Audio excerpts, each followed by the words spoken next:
Welcome in. It is Tuesday here on Live Impact News on WCNC Plus. I'm Nick Sertivant. Carlene Bragg, super producer, is here. Hi. How are you doing? I'm super. How are you? Doing well. It's just like Tuesday is one of those. It's a trick bag, right? Yeah. Because you're Monday. You're trying to bring the energy, start Right. the week. Tuesday is kind of like, man, Monday kind of beat me down a little Yes. bit, but I got to fight through. You gotta fight through. Also, we have a short week, so we are.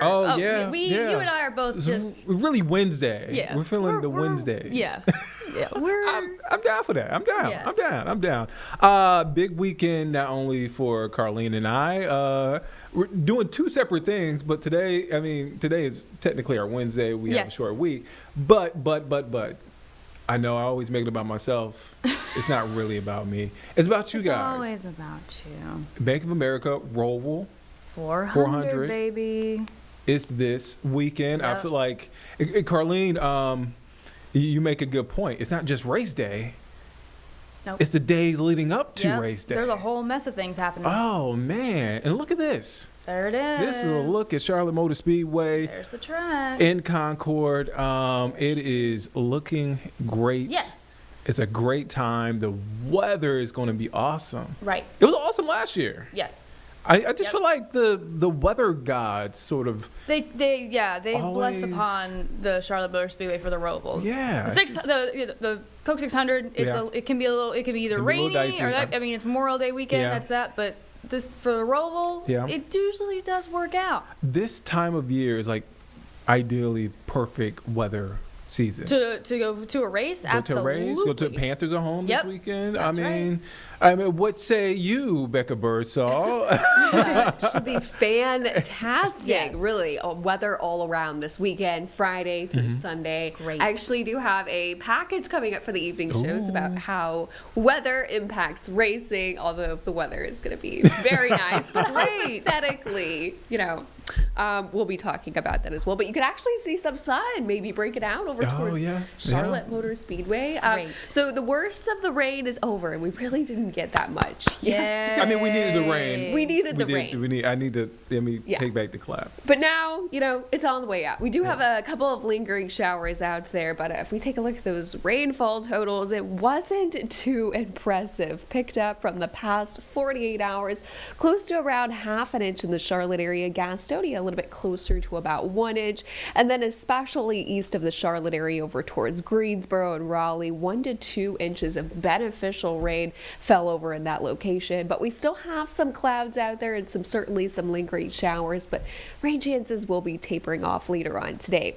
Visible satellite, this is quite the sight to wake up to on this Tuesday afternoon. We actually have 2 Category 1 hurricanes now. So Imelda strengthened into a Cat 1 hurricane early on this morning, and Umberto has weakened now to a Cat 1 as well. They're less than 1,000 miles apart. So if you've been wondering why the forecast has been so tricky with these two systems, well, it's because they're so close in proximity. Now, a little bit closer to home, checking in on Doppler radar, you can see we've got a couple of sprinkles, some spotty showers out there. That's going to be the trend going forward this afternoon. But again, some drier air will start to filter in as well. So this is the future cast going into today. It's not much. And again, rain chances really starting to decrease for the second half of the day. Still hanging on to lots of clouds out there from our Mr. Sparky Carolina Cam network. So that's going to keep temperatures fairly cool. Yesterday, our high was only 69. We're already doing well above that now at the noon hour. 71 now in Charlotte, 70 in Chemeraw.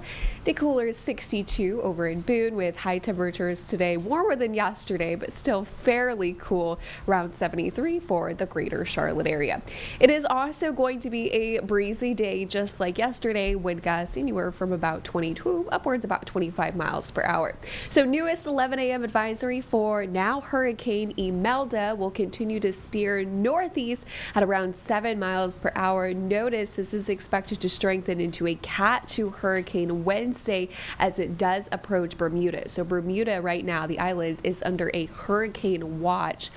Dangerous winds, lots of swell, storm surge, and of course heavy rain and really strong winds. Those are going to be the concerns for Bermuda. So not technically a fish storm. A fish storm does not impact any land, but best case scenario for the East Coast, but still going to be watching for our friends over towards Bermuda. So future casts for today, I get a couple of showers lingering on, drying off later on this evening. And then by the time we get into Wednesday, more sunshine breaking out. We'll have a high pressure system take over and we can expect some cooler days ahead. Wednesday is going to be slightly warmer, closer to average, which our average high, 79, will be about 80 degrees for Wednesday. And then back down, middle 70s beginning Thursday. We'll continue that all the way through Friday. Then upper 70s to lower 80s. Going into this weekend should be really fantastic for any outdoor plans and sweater weather Thursday, Friday, Saturday, starting off the morning in the lower 50s and a few locations upper 40s as well. So nice crisp starts. And speaking of fall, well, our current leaf color is starting to have some low color, especially in those highest elevations over towards Ashe, Watauga, and Avery County, and of course portions of western North Carolina and Asheville as well. So if you are headed out there, should be nice conditions. We'll see those high temperatures today in the lower to middle 60s. Probably a little bit wet today, but certainly will be very nice and picturesque going into this second half of the week. So 7-day forecast, Jerry Hunt Supercenter. Hey, the last day of September. Cannot even believe it. Well, today is going to be just a little bit soggy. Definitely a damp start out there, but conditions will improve for the second half of the day. Warmer, more sunshine breaking out for the start of August, and then just looking picture perfect Thursday and Friday, and this weekend looks flawless. Going to introduce about a 20% chance of a downpour for Sunday, but overall, most locations will stay dry. Really should not have any effect on the Roval 400 or that Panthers game, so something to keep an eye on. October, November, a couple of my favorite months. Yes. Like it's just, it's not too cold. It's definitely not hot. Sweater weather, leaves changing. It's Yes. festive. I feel like people are in a better mood. Halloween. Yes. Getting ready for the holidays. I totally agree. Thanksgiving is my favorite holiday, so November. Wow. yeah. I have never met You never met anybody? that as their favorite holiday. Do you like to cook? I Or like you to like to consume. eat? I like to consume. Consume. You know what it is? I like to eat. Well, and it will obviously we'll get to it closer to that we get to Thanksgiving. I'll touch on it more. But Thanksgiving, I love the family time. I love the fellowship. Obviously, I love the food, but it's that, and it's I a like kickoff that. to the holidays. It's tradition. It's tradition. There's football. Yeah. All right. Football. You wake up, yeah. you put the parade on, then I got the dog show, then it's Right. football, And then I Cowboys. have a Bloody Mary while I watch I have a whole ritual. Yes. I'm a, Okay, I like that. yeah, turkey. Okay, don't get me down a rabbit hole. We're almost there. We're almost there. I can't believe it. Feel like it was just May.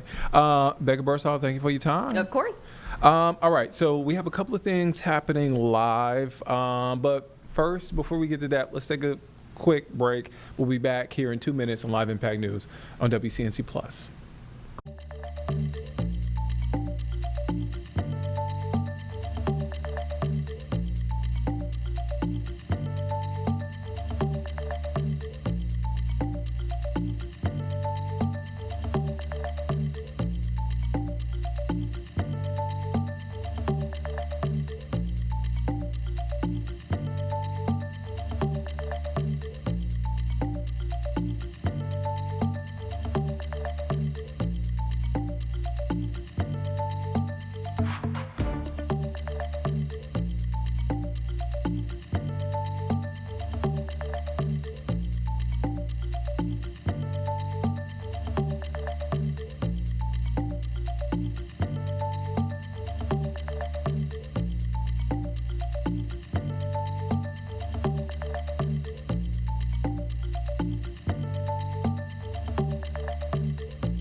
All right, welcome back here on Live Impact News on WCNC Plus. Carlene is here in studio with me.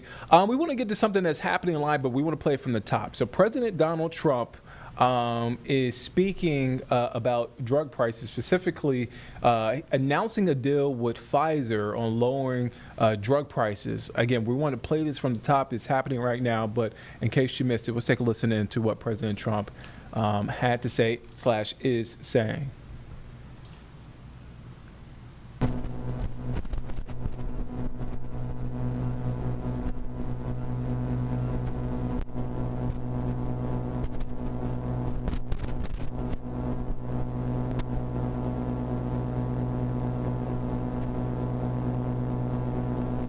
All right, looks like we have some technical issues. So again, as I mentioned before, President Trump is speaking about a deal with Pfizer on lowering drug prices. Let's get to him live. He's speaking right now, answering questions from reporters. This is Dr. Oz right here speaking, along with other members in his cabinet, his administration. Let's take a listen in to what's being said. Clean, continuing resolution, get past this budget process as it has happened so many times, and allow the president and leadership some freedom to be able to put some good ideas in front of the legislative bodies. Mr. President, undocumented immigrants. We actually do have time for that. They're not eligible for the health care subsidies that Democrats are demanding. So can you clarify, what are you talking about when you say Democrats want to protect their health care? So when an illegal person comes in, a person who came into our country illegally, therefore breaking the law, and look, we all have big hearts. I have a bigger heart than you do. They're all breaking the law, and they're coming into our country. And we just, as a country, cannot afford to take care of millions of people who have broken the law coming in. We want them to come into our country, but we want them to come in legally. Now we have a strong border, very strong border, thanks to Christie and Tom Homan and the whole group. They've done an amazing job at the border. I mean, we had a border that was reckless. We had a border that was a disaster. They were coming in by the millions. I say 25 million people. You're saying less, but I say 25 million people came in illegally. And no system can take care of the health care of all of those people that came in. Now, a lot of them have gone out. We have over 11,000 murderers. We got many of them out. Many of those people have been taken out of the country, brought back to where they came from. In some cases, put in prison because they're so dangerous. We don't want to take them out. We have to watch them. We don't want them coming back. But if you look at what's happened in Washington, D.C. right now, it is such a place. I just drove through it. And it's clean and nice and beautiful. And people are walking around and they're not afraid of being mugged. We haven't had murders. We haven't had anything happen in a long time. It took us 12 days to make it very good. It took us 20 days to make it beautiful. And now we're going to Memphis. But I think we should always keep a presence here, because if we don't keep a presence, it's going to come back never like it was, because we got rid of 1,700 career criminals. You know what that is? One career criminal can give you a lousy reputation for danger, because they commit many crimes a day in some cases. But Washington, D.C. is an unbelievable example of what can happen. And now we're going, as you know, to Memphis, which was very similar to Washington, very dangerous. And we're there, and we're working along very well with the governor, the mayor. A lot of these Democrat mayors, you know what they don't want to have us do well, because if we do well, it makes them look bad, and they shouldn't feel that way. If I were a Democrat and I was a governor or mayor, I'd be calling Trump. I'd say, get your troops over here, just help, because the mayor of Washington is getting a lot of credit for what we did, a lot of credit. But the beauty is, isn't it nice, seriously, you walk down the street, you're not going to be mugged, you're not going to be hit. We had a meeting about 3-4 months ago, and I was saying to the media, how many of you people have been threatened or mugged or accosted during your walk to the White House? And they said, we don't walk to the White House anymore. But the answer was, remember, Brian, almost everybody's, look at this guy. They even attacked this big, strong guy, right? Didn't you get attacked? No, Mr. President, all due respect. Yeah, just take a look at the other guy, right? What happened to the other guy? I don't know. Those other guys are pretty tough. They're tough with a gun in their hand, right? And, yeah, you were hit pretty hard. But almost everybody was. And now, nobody. Anybody been accosted in the last 3 weeks? If I would have said that 6 months ago, half the hands would have been raised out. No, we have a very safe city now. The country's going to be safe. We're doing one at a time, and we'll be going to Chicago. I told you this, sir. Union Pacific, head of the railroad. He knows this country very well. Started off as a very low-rung employee of the Union Pacific. He's now chairman. He came to me and he said, "Sir, save Chicago. It's a great city. It's going down fast." They had 11 people killed over the last couple of weeks. 11 people killed, 48 shot. That's not a city. That's a war zone. There's no city in the world like that. And then we have to listen to this Pritzker get up. I know him well. They threw him out of his business, and the family threw him out of the business because he's a loser. But we have to listen to Pritzker get up. He should call me and say, "Get the troops in." You ever hear that? 11 people over a week and a half killed. And I think it's 48, when you add it up, 48 people shot. And then I have to listen to a governor say how nice it is. It's a wonderful experience. Now, what is a wonderful experience is D.C. People are eating in the restaurants. They just opened 2 new restaurants, which hasn't worked in years. And we had it pretty good 4 years ago. We were just getting ready to do this, but we did it right. And, you know, we have a big victory in the Supreme Court. It's called merit.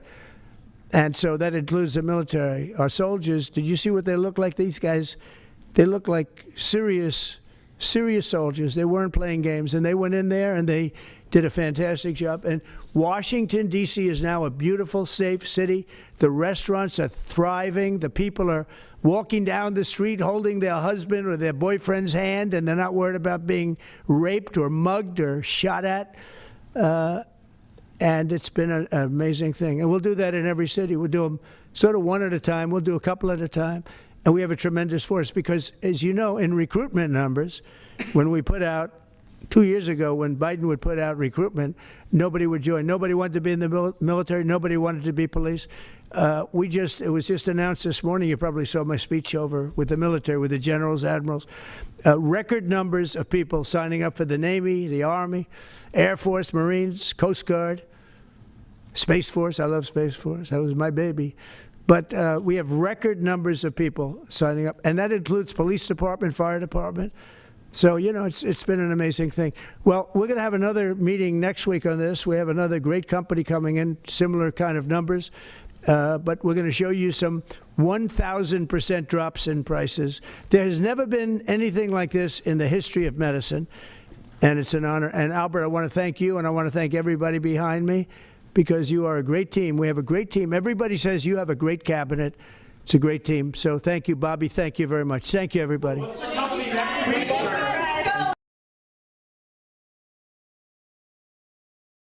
Weight loss drugs?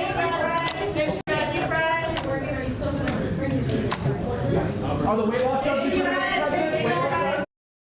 All right, that is President Trump speaking there. Just finished answering questions. So we want to step away from this, and we want to go to a break real quick. We'll be back here in 2 minutes here on Live Impact News on WCNC Plus.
All right, welcome back here on Live Impact News on WCNC Plus. I'm Nick Sturdivant. Carlene is here. So we have a special guest, a guy that I've interviewed a couple of times now. I haven't seen him. I have to look it up. I haven't seen him since February of this year, ever since Charlotte Area Fund opened up a new headquarters in East Charlotte. They moved from Uptown to East Charlotte to be where the need is.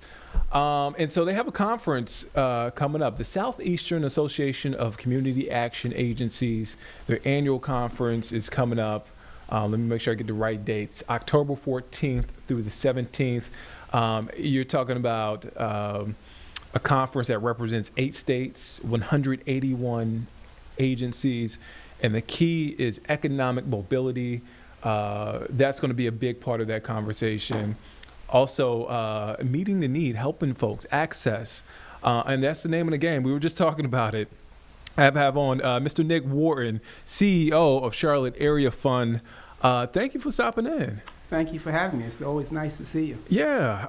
Again, I can't believe it's been some months. February. I got to ask you about the headquarters. Since the last time I saw you, so many people showed up for that grand opening. How's it been so far? Well, it's been wonderful. It's nice to be place-based in the East Charlotte area, and we have so many social sector partners there. We've been really welcomed by the community. It's been really an empowering experience for the staff, for all of us, to be in such a fresh, space, of course, and around a whole range of amenities as well.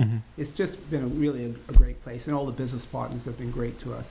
And so we've got some big plans to do some things with them and the community, quite frankly. So many people showed up. I thought the fire marshal was going to show up. Well, that's a great point. I'm glad they didn't. I joke, but it just shows you just the support you guys have. Talk about Charlotte Area Fund. Before we get to the conference, for those who are not familiar, and talk about yourself, because you're a man who wears many hats, has worn many hats. Talk about the role you play in Charlotte Area Fund. Well, one of the things I oftentimes say is that, service, is the rent we pay, for being human.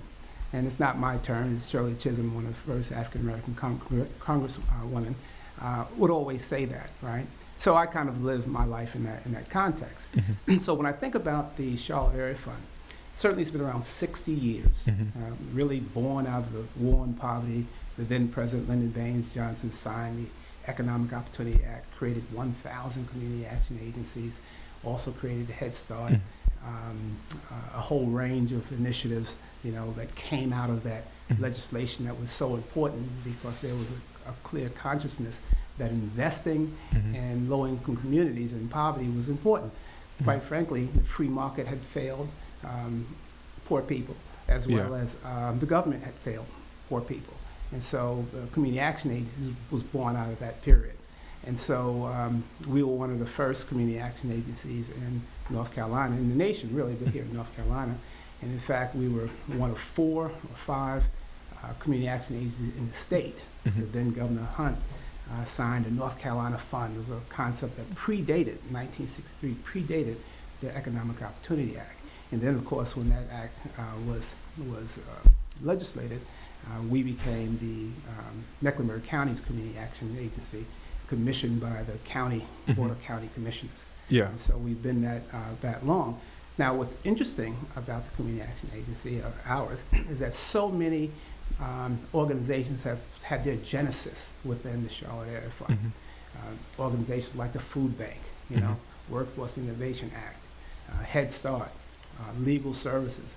All of these organizations are, really sort of namesakes in the community, and we think of them quite seamless as part of our social sector infrastructure here in Charlotte, but yet many of them had their origination in the Charlotte Area Fund.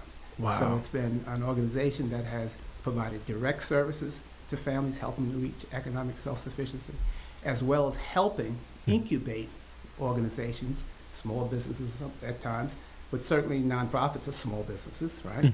Helping incubate them, and then they spring off and do the wonderful things that we all know that those organizations are doing. And so we try to continue that tradition around direct services and also partnering with agencies. So strategic partnerships, shared mutual outcomes is really how we really become a viable, organization in the community, which 60 years is pretty good.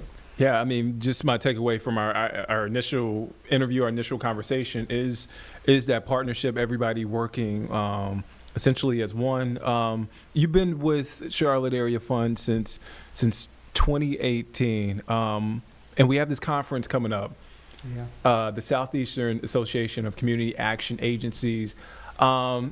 How did you guys, obviously you're part of a ecosystem with Sure. community action agencies.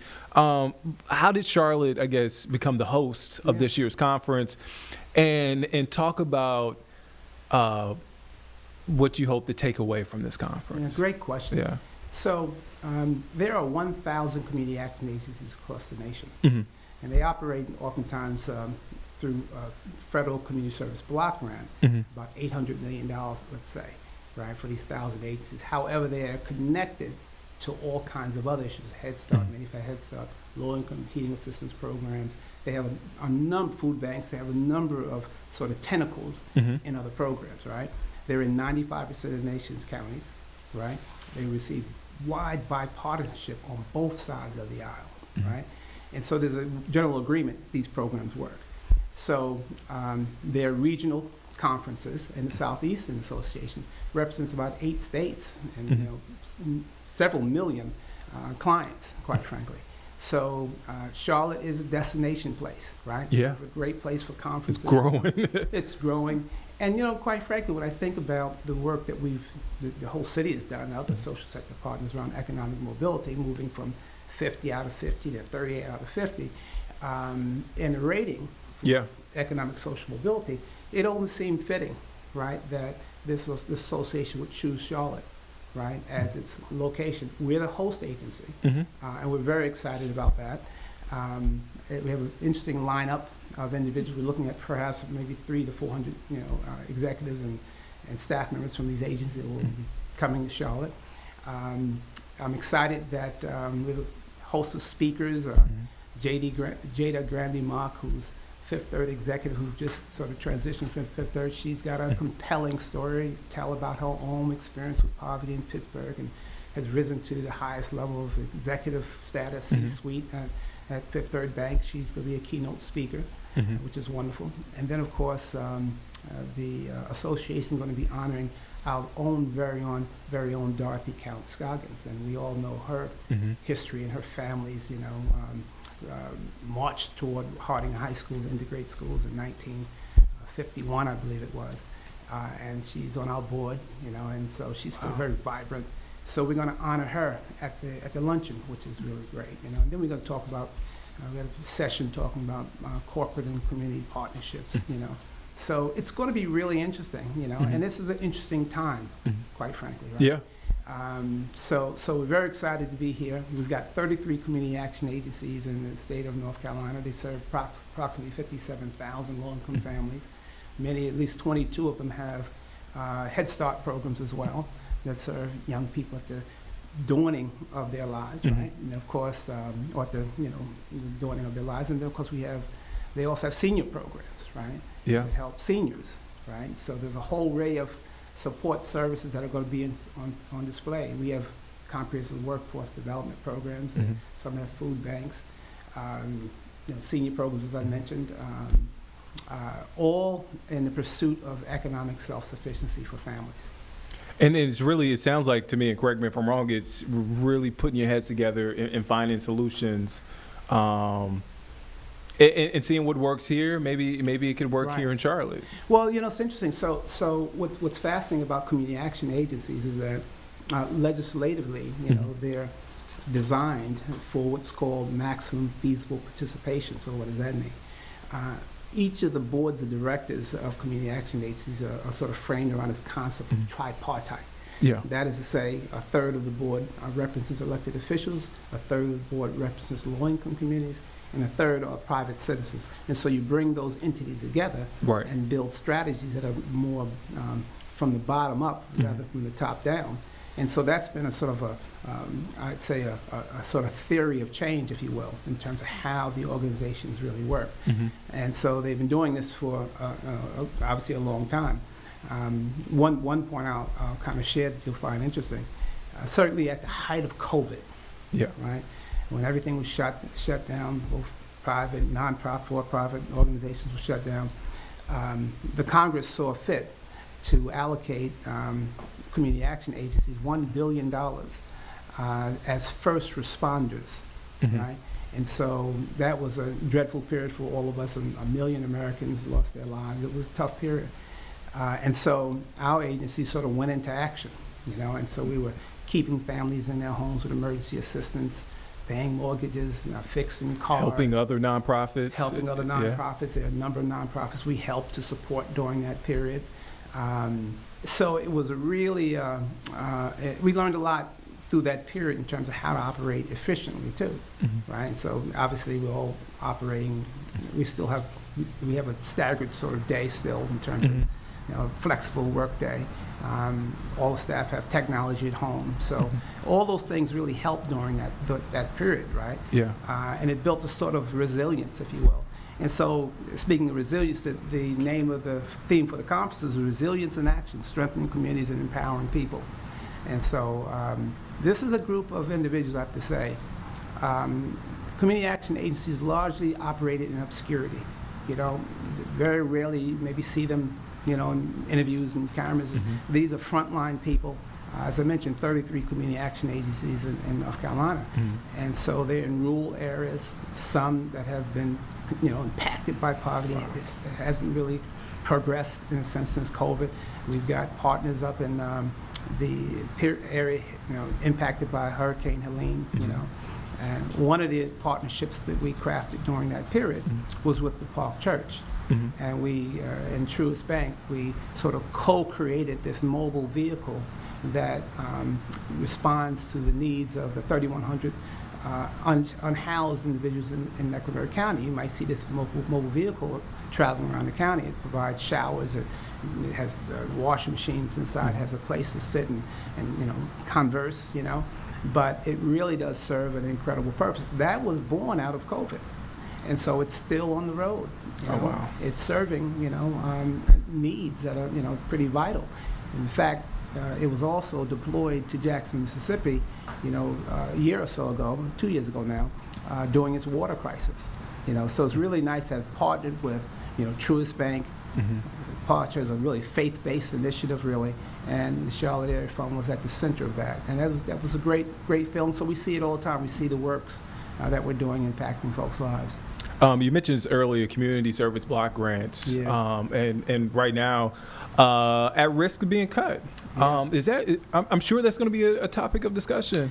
Well, quite frankly, we've been having this conversation for some time now, and so the beautiful thing about it is that the CSBG Community Service Block Grant has received wide partisan support on both sides, right? I know there's a looming, federal, shutdown, in the atmosphere. Quite frankly, shutdown helps no one, right?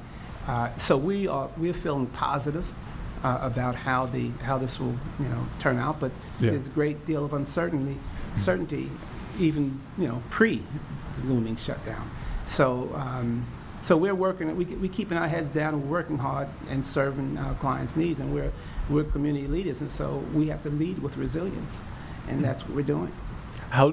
Speaking of the need, does the need look different now versus maybe this time last year? I guess this was right around the same time that we spoke. That's we correct. first spoke. That's correct. That's correct. Well, and this is not a unique thought by Nick Wharton, but I think the level of economic uncertainty that all Americans are feeling is not their imagination. Yeah. It's real. And so community action agencies are feeling the same thing. Now, I will say, because of the clients we work with that are at 125% federal poverty and below, they've been feeling, the sting, of uncertainty for a long time. This doesn't instill any confidence, right? But one of the things that I see from a sort of asset building perspective of many of our clients, they have extraordinary coping skills and ways of negotiating their environment, right? to stay reasonably sane, right? To take care of their families. Yeah. And I'll just say this just because I see it, you know. I've experienced it growing up, you know, poor in New York City. And so I can, you know, remember at 5 years old having a moment of homelessness, right?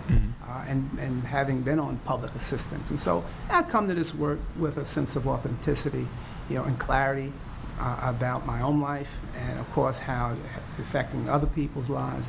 And you see change, you see the light at the end of the tunnel. You know, things can be different. And that's at the individual level. But at the systems level, that's perhaps what you're referring to. Yeah. There's a lot of I'll say, lack of clarity and support, in a sense, for low-income families. I'm really positive about what's happening in Charlotte. Obviously, you know, we've got much affordable housing initiatives going on. There is a climate, you know, that we really want to do something here. And it's hard to appreciate that if you haven't been other places. So if you've been other cities and you see what's going on in other places, you come back to Charlotte and say, okay, there's a sense of sincerity, you know, about a number of initiatives. But then, of course, there's a sense of, you know, we're operating in two worlds. Yeah. Right? And that's real. Yeah. And so the climate we're experiencing now is sort of adding to that. Yeah, I remember last time we spoke, the economic mobility from the Shetty study. Yes. We were ranked 50th. Right. Now, as you know, I looked hard to see if that changed. Well, it's 38 it's now. 38 now, Right, but I right. was looking to see if it changed. But Right. but 38, but Yeah. that's moving in the Yeah. right direction. Well, I think it is too, but you know, a lot of times the sort of research is from a policy wonk perspective. Okay, that sounds pretty good, but the question is it changing folks' material lives? Yeah. And 38 to 50, I'm not certain that that sort of Right. hits the mark, really, right? But being on the right trail is really, really important. But what we're seeing, though, is that families are still living on the margins. We still need much more opportunities for families to grow and develop. And what we try to do is create a sense of dignity, you know, when families come to us. You know, we've got a workforce development program, as you know. We do HVAC, med tech careers, quite frankly, any area that someone comes to us and they're ambitious, whether it's barbering, whether it's another entrepreneurial pursuit they may have, if they meet our economic, you know, criteria, and more importantly, if they demonstrate a level of ambition and interest, we'll circle the wagons around. Not just us, but we'll also summon our partners, right, to go along with this journey with families. And so, you know, we're trying to do our part, right? But at the systems level, you know, there still seems to be a sort of disconnect around whether or not everyone ought to sort of have this life, liberty, and pursuit of happiness, right? There's still a sense in the air that those who perhaps, you know, haven't grown up with these sort of resources, they operate outside the margins. And so that's not a good thing for any of us. And so the good thing about, you know, community action agencies, we view it as an investment in people, right?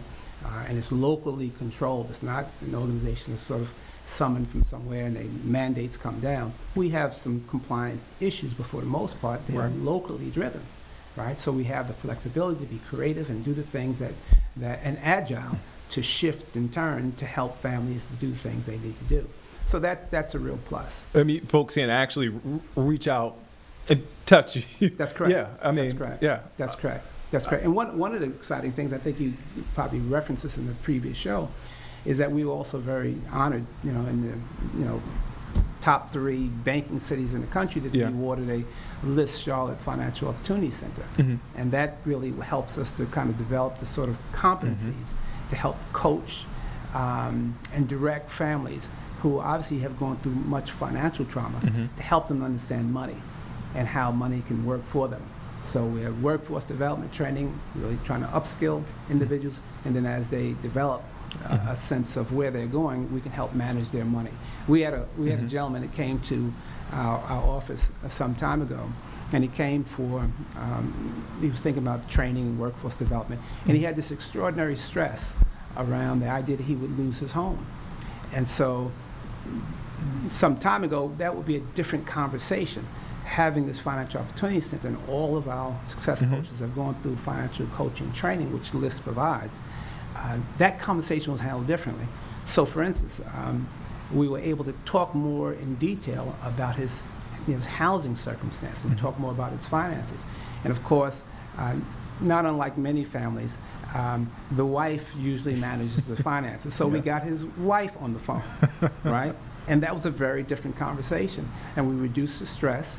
We provided some avenues through our other financial partners that we can help them to rethink the notion of selling what is a very important asset, their home, right? So we've kind of put that on hold, and now they're thinking differently about their destination. So, and again, some years ago we may not have approached it the same way. Right. But now that we had this more, this other competency, we could address it in a much different way. And then, of course, we're also, as you remember, co-located with Habitat for Humanity, and they have an extraordinary affordable housing program. And so we're linking our clients with that program as well. So it's been quite interesting. Yeah, I mean, Vito, look, I remember growing up, my mom was down to her last $25. So conversations around money wasn't, Right. and how to invest your money and how to use your money, that wasn't even a conversation. No. The conversation was how to stretch it, Right. not how to invest it. That's right. So that's a very important conversation. I do want to ask. You said, "Hey, we're putting our head down. We're working." I want to highlight the conference again. The Southeastern Association of Community Action Agencies annual conference will be here in Charlotte, October 14th through the 17th. Beyond that, you guys are hard at work. Every time I check in, there's always something. Yeah. There's something new. Yeah. Are you able to speak to what's after the conference? What that work is? Well, quite frankly, we're still integrating this Financial Opportunity Center. Okay. Right? And of course, when you move to a new location, that takes some time, to get your head wrapped around that, right? So we're just sort of managing what we have right now, right? If we can manage through, the fiscal climate, as you mentioned before, community action agencies, low heating assistance programs, weatherization, Head Start, all those programs are hanging in the financial balance right now. Yeah. Right? So hopefully on the other side of this shutdown, as we look to FY26, there'll be much more substantial approval of funding. You see, so that's what's top of mind for us. We're close to 95% federally, supported. Yeah. Right? And so from a pure business sense, a part of what we've been doing is a couple things. One, really minimizing and managing our overhead from a financial perspective, diversifying, our fundraising, our revenue in a sense, keeping a lean organization, right? Very agile in terms of our staffing and how we move, the programs that we'll look at. And of course, we have no debt, right? And so those are sort of four sort of solid building blocks of a solid community action or a nonprofit agency, period. So we're keeping our eye on that, particularly in these economic uncertain times. Yeah. Wow. Charlotte Area Fund, I've done a couple of stories, as I mentioned before. They do a lot of work here in our community. Again, Southeastern Association of Community Action Agencies Conference, the annual conference here in Charlotte, October 14th through 17th. Last question before I let you go. And then this is Nick Warden, CEO of Charlotte Area Fund. Anything you're looking forward to from the conference? Do you ever take a step back and say, okay, all right, we're moving the right direction, or what are the thoughts? Yeah, wow, that's a great question. What I realize among many nonprofit organizations, having an opportunity to come together, right, and sort of decompress, right, and look at each other in their sort of, what we used to say, your orbital sockets, and say, listen, we're in this together, right? Let's have some rich conversations. Let's not even talk about like politics, really. Let's just check in with you. How's your family? How's your self-care? Yeah. Right? These are enormously stressful times. And of course, my wife and my children, have to sort of remind me, I can be pretty driven about this work, right? Yeah. And even the staff. So just an opportunity to sort of just pull back, right? And also strategize about how we move forward together, right? And not just community action agencies. How do we kind of live out our mission, really? to be really helpful to others, right? Because it's not all just about us. There are multiple impacts going on in the nonprofit community and for-profit as well. But the reality is that how do we kind of move forward together? This real resiliency thing is sort of a double-sided, experience. I mean, being resilient suggests that you have to be strong, you have to stay focused. But that's not always helpful, right? Being able to just, self-care, to pull back and just exhale for a moment. That's one thing I hope, aside from all the other policy issues and so forth, and the training and technical assistance that will happen, just be able to kind of get centered. If we can do that, it'll be a success. Oh man, that's important. I hope I know you will be able to do that. Every time I see you, you're on the go. You should see him work a room. He's all over the place. I talk about it in a good way, all over the place in a good way. Right. Thank you so much. Thank you. That's Nick Warren, CEO of Charlotte Area Fund. Again, I want to mention this again. The Southeastern Association of Community Actions Agencies holding their annual conference here in Charlotte, October 14th through the 17th. Mr. Ward, as always, thank you for your time. Thank you for stopping in. Thank you for being you. Of course, thank you. Let's take a quick break. We'll be back here in 2 minutes here on Live Impact News on WCNC Plus.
All right, welcome back here on Live Impact News on WCNC Plus. I'm Nick Sertivant. So we want to get to a press conference.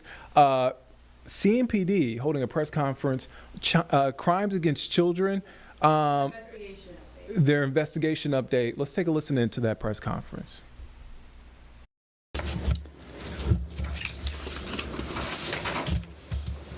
Hello. Good afternoon. My name is Corey Gehagen. I serve as a lieutenant with Charlotte-Mecklenburg Police Department's Special Victim Division. Thank you for all being here today. We're here to provide an update in a crimes against children investigation involving a former school bus driver for Sugar Creek Charter School. This morning, CMPD detectives arrested LaTwain Darrell Tate in a crimes against children investigation involving multiple juveniles between the ages of 14 to 15. Tate is also known as Sharon or Miss Sharon. Tate is charged with 2 counts of statutory rape, 6 counts of indecent liberties with a minor, and 1 count of statutory sex offense. CMPD's investigation first began on September 16th, while during a call for service, information was provided to officers that initiated a crimes against children investigation. Tate, who was employed as a bus driver for Sugar Creek Charter School, was placed on leave by the school September 17th, pending the investigation. Tate was officially terminated by the school September 29th. Preliminary information indicates that these incidents did not occur on school property or while Tate was operating a school bus. I appreciate the work of the Crimes Against Children Unit for their swift investigation, as well as the courage of these juvenile victims who came forward in this case. This is by no means easy for the victims to relive the terrible crimes committed against them, but their courage led to the arrest of a violent criminal. In many cases, crimes against children are never reported. Fear, shame, or threats of an abuser keep the victim silent, meaning there's always a chance that more victims are suffering in silence. CMPD works closely with Pat's Place Child Advocacy Center, which is a center that offers ongoing therapy for victims of child abuse. Our partnership with Pat's Place provides crucial support to victims and their families during the investigation process and beyond. At this time, detectives have information that indicates there may be other juvenile victims in this case. We urge anyone that may have been impacted to contact Detective King, who's the lead investigator, at 704-336-7495, 704-336-7495.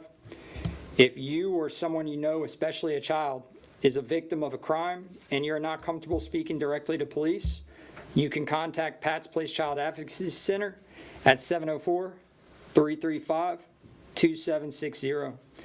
Individuals can also leave an anonymous tip through Crime Stoppers at 704-334-1600, 704-334-1600, or through the P3 mobile app, or at charlottecrimestoppers.com. We cannot stress enough that reporting suspected abuse is essential to protect children, seek justice, and to ensure the perpetrators are held accountable for their actions. Thank you, and I'll now take questions.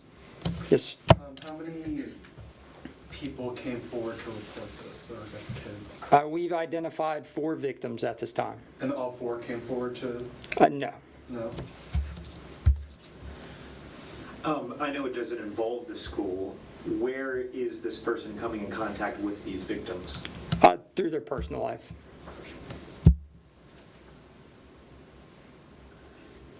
What should parents know?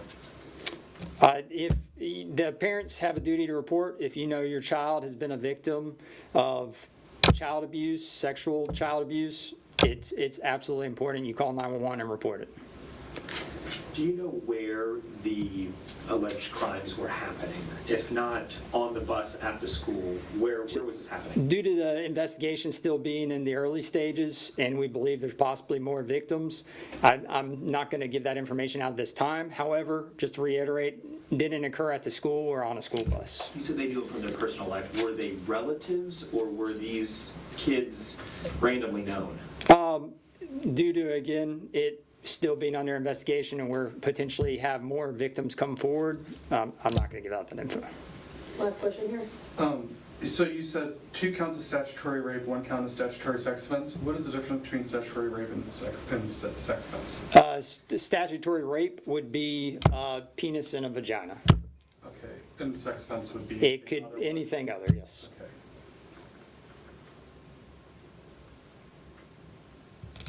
All right, thank you so much. Thank you all so much.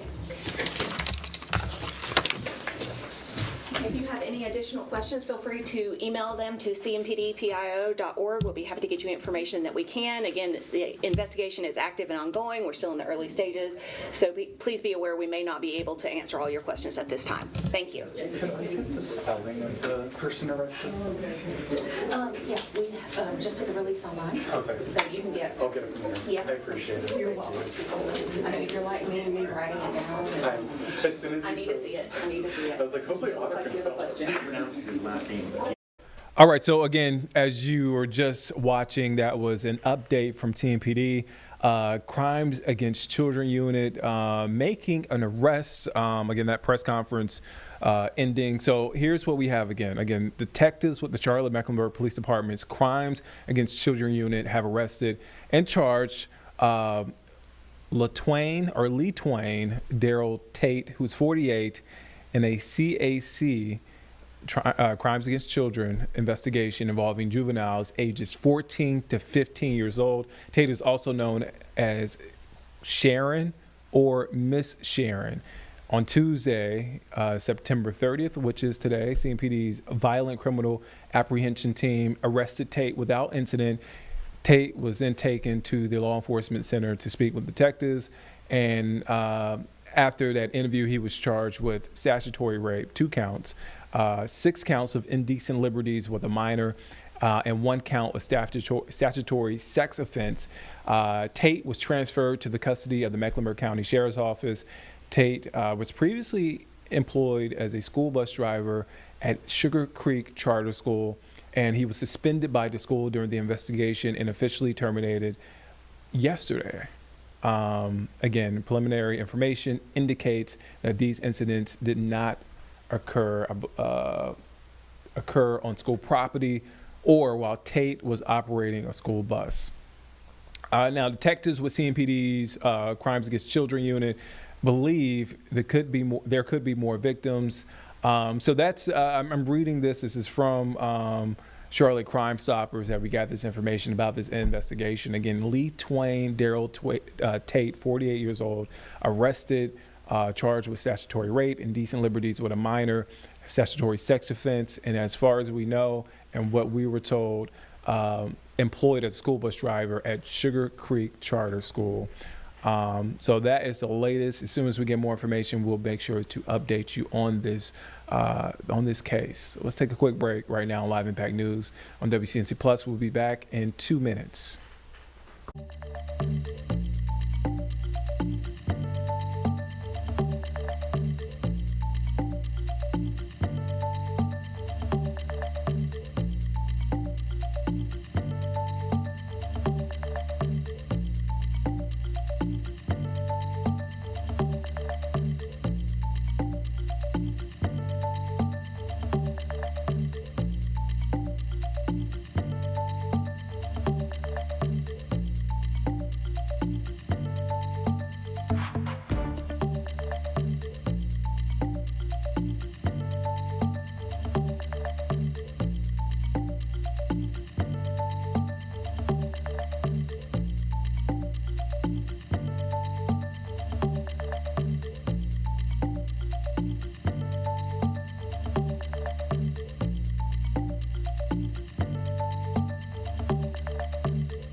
All right, welcome back here on Live Impact News on WCNC Plus. I'm Nick Sertiv, and Carlene is here. Jeb is here in studio.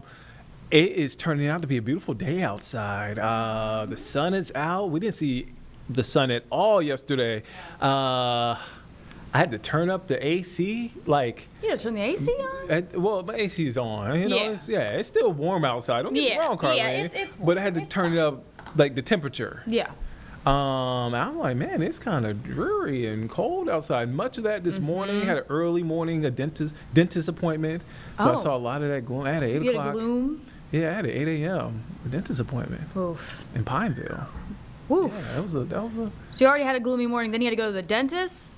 Did Love have to go to dentists. the I dentist. respect all dentists, but sometimes getting your teeth. They were cleaned really isn't fun. lovely. They were really lovely today. So Sure. they brightened my day. Great. But I do feel you. I've been to dentists where I'm like, oh, I don't feel like it. Right. I don't right. feel like it. Right. We can be real here. But they brightened my day. They do, yeah, of course. And you know what? All the staff, lovely. It's just the act of getting act your, of- your teeth poked and prodded that's not exactly Yeah. fun.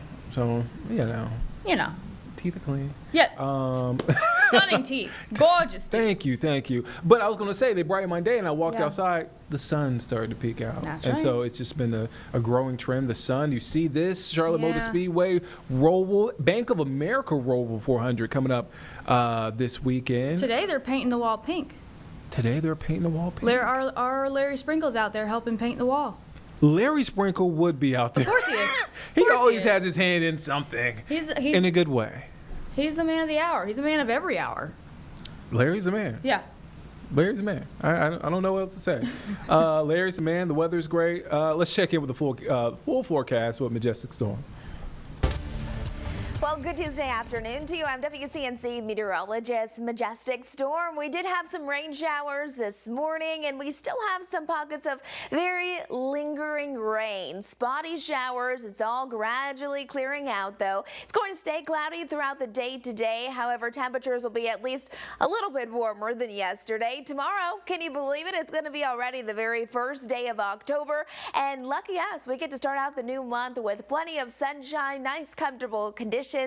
Upper 70s, low 80s, and really for the rest of our work week and even into the weekend, there's not a whole lot to complain about. Yesterday was a cool day. We did not even reach 70 degrees, and today we're a little bit more optimistic, 73. We really should be into the lower end of the 80s for this time of the year, and today we're still not even getting close. There's a look at our day planner throughout the rest of the afternoon and early into the evening. Cloudy skies will persist, and again, we're holding on to mainly 70-degree temperatures. You're going to notice that it's going to be a little breezy at times today. Some of those winds will be capable of gusting around 20 to 25 miles an hour, moving in from the north and the east, so noticeably windy again.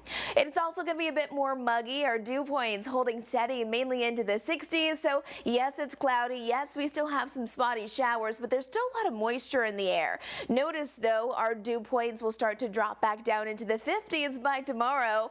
That means not only do we get to have sunny skies and warmer weather, but the best part of it, the humidity drops. It's going to be really quite comfortable for the middle half of our work week. There's our high temperatures today, 73 in Charlotte, 74 in Monroe, up towards Boone, only topping off at 64 degrees, and our lows tonight slip down mainly into the 50s and 60s. Not bad, but look at our mountain lows as we're heading into this upcoming weekend. I mean, look at this, 40s. We could possibly even see a little bit of frost for those higher elevations like at Sugar Mountain.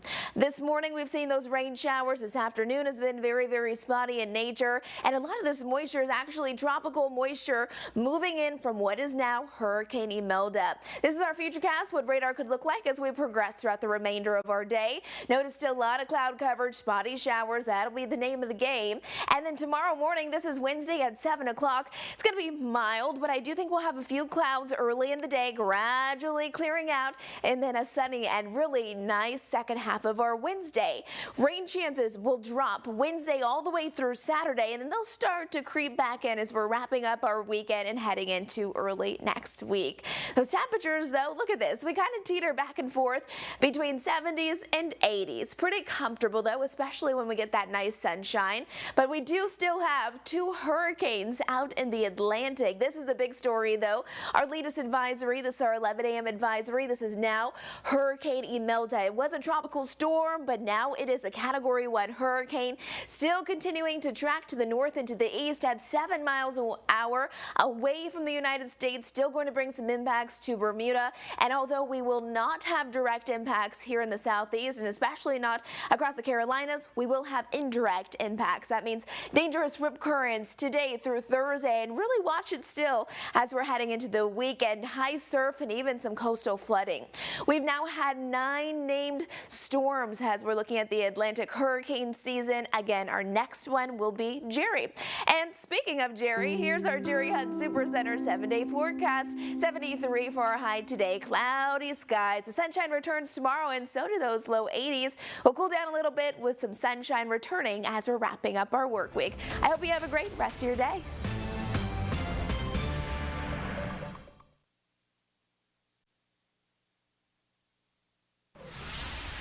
All right, that is a look, as you saw there, a look over Uptown. Looks much better than it did yesterday. It was just like Gotham City. It was gross. In Uptown yesterday. But today, better is up from here. As I told Jeb, it is up from here.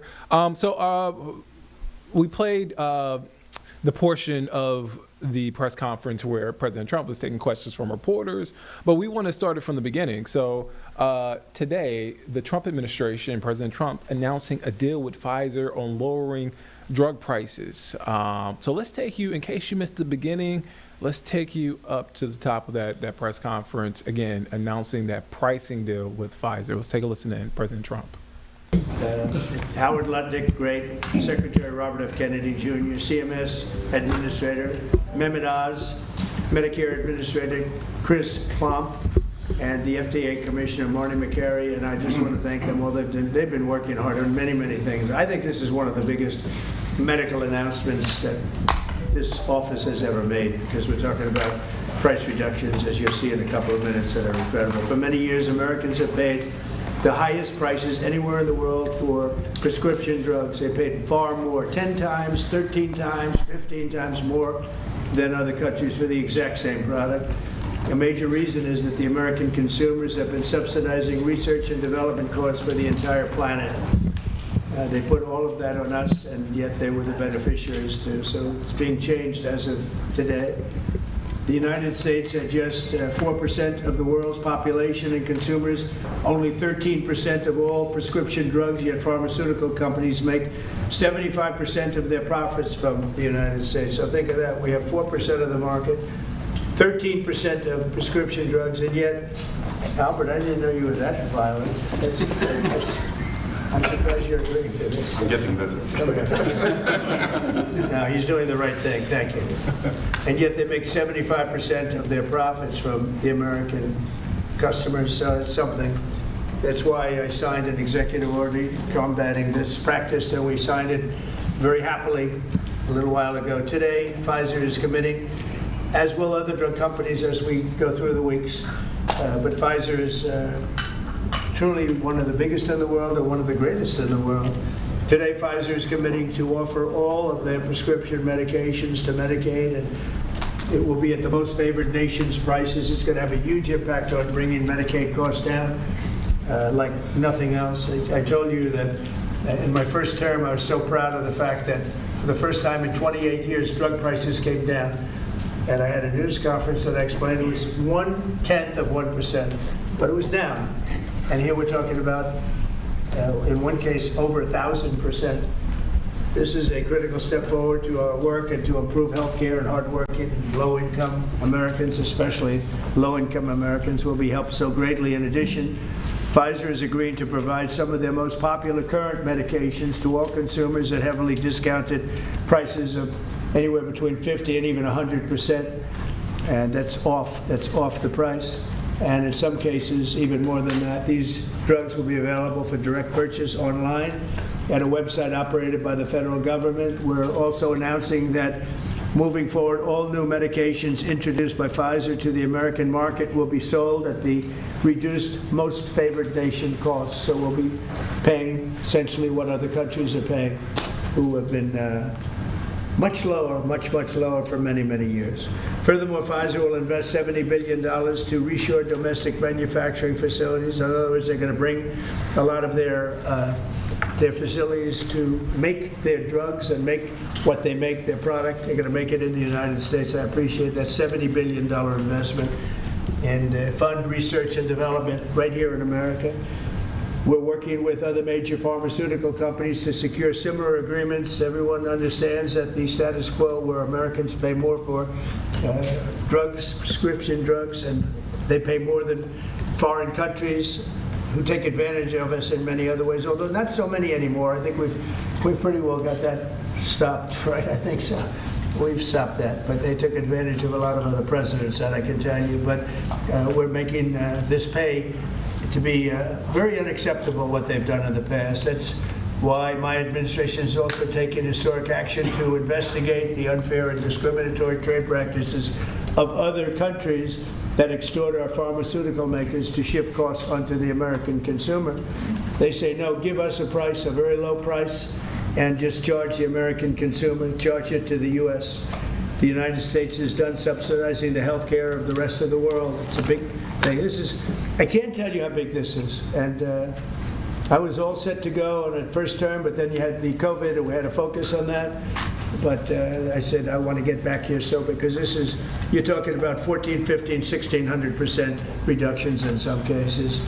But by taking this bold step, we're ending the era of global price gouging at the expense of American families, and we're making America healthy again, which is our little theme for the people behind me. And I want to just ask Secretary Kennedy to come up, and we'll start, and we'll go through it with Oz and Klomp and Bourla and McCary, and we'll go through it, and if you have any questions. But this is a really big announcement, something that most people said was not doable.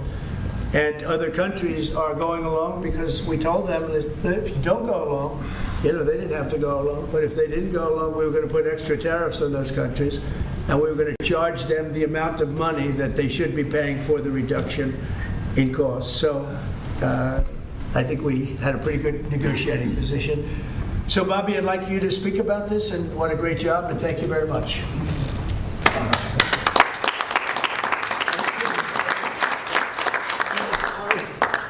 I thank a couple of people who aren't up here, Theo Merkel, Dr. Heidi Overton, who played key roles in this negotiation and helped make this happen. And also Inma Hernandez, who's not up here, but John Brook and Chris Klomp, who were the people who were negotiating, in some cases, I think including last night, 24 hours without any sleep. This would not have happened without President Trump's leadership. I told my son last night, we're all under secrecy about this, but I told my son late last night, a 27-year-old son, Connor, who's a very liberal Democrat, and I told him this was happening, and he just paused for a minute and he said, "Thank you, Dad, I'm so proud of you." Because this is something Democrats have wanted for 20 years, Republicans have wanted for 20 years. Everybody said they're going to do it. Nobody has even taken a step towards doing it. And the reason was because it was such a daunting task. And, even all of the negotiators, I also want to thank Howard Lutnick. This would not have happened without him. But even all of the negotiators here and all the people on at HHS and at the White House team, all we could see was all the reasons that this couldn't happen. That everybody had tried, nobody could make it happen. And it was President Trump alone who, with his doggedness, his persistence, he saw this clearly in a way that none of us other, in its most simplest terms. Why are we spending more on this country than any other country? Why are we spending 75% of the revenues that come to the pharmaceutical industry? We're doing all the research, and everybody else is riding on the slipstream. And President Trump, I would say, harangued and harassed us to make this happen. I was getting calls at 11:30, 12 o'clock at night. "Oh, are you asleep? And you got to get MFN done." And at one point, Dr. Oz told me, "I can't take the president's calls anymore." I have a lot of reasons, my wife has a lot of reasons to say to me about different things that happen in my life. Doesn't that give you anxiety? And I say, I don't get anxiety. This gave me anxiety. Oh, thank you, President Trump. It would not have happened without you. This is real leadership. It's a president who has a vision and makes that vision happen. And I can't think of any other president of the United States who could have done this in our history. I'm very grateful to you. This is an extraordinary benefit. The American people thank you for your vision, President Trump, your bold action, your unwavering commitment to health and well-being of the American people. Never has a president stood up so bravely for the American people with respect to health care. And by the way, I forgot to thank Albert Berle. Albert and I have had a long history of antipathy and antagonism toward each other. But I have to say his leadership in this took tremendous courage, and he really created a template for corporate responsibility, for putting public health ahead of his individual interests. So I'm very, very grateful to you for that, Albert. Under the leadership of President Trump, the U.S. government is now acting as a tough negotiator on behalf of the American people. Today is about fairness, it's about equality, it's about giving hope to those who are trying to stay healthy, who are managing illness, and who are fighting for their lives. We refuse to make the most vulnerable citizens continue to pay an unthinkable price for the world's pharmaceutical breakthroughs, which we pay for. This policy is a shield for the chronically ill who have carried the burden of high drug costs for far too long. It's a signal to every American family that we're finally putting their health and financial security first. And it sets a new standard, one that says we won't write blank checks to the drug industry any longer. No family should ever be forced to choose between filling a prescription and putting food on the table. Americans should not be gouged paying 300 or 400 or 1,000% more than people in other countries for the exact same drug, many times manufactured in the same factory in New Jersey and sold in Great Britain for 1/10 the price that it's being sold for here. This week, and I was with some friends up in Martha's Vineyard, and an old friend, one of my oldest friends, his wife and daughter have a chronic disease. And that chronic disease last year cost $150,000 to treat. And the mother had to choose whether she was going to take that money and spend it on her or her daughter. And she spent it on her daughter. So she had to make that choice. It's a choice that no mother should have to make. We did a roundtable recently on drug prices. One patient spent more than $180,000 on one drug. One cashed in all of her savings and worked 3 jobs to make ends meet. One almost quit her job and moved to Germany to get the drug cheaper. Some looked at getting the drug on unsafe secondary markets because they could not afford it through the legitimate markets. Today, we begin to right that ship for the mother trying to help her child get better, for a grandmother at the pharmacy counter, and for millions of Americans who want to restore their health. Today is about another promise made by President Trump and another promise kept by President Trump to the American people. And it's only just the beginning. This is all thanks to your unwavering leadership, Mr. President. Thank you. Thank you very much. Thank you very much.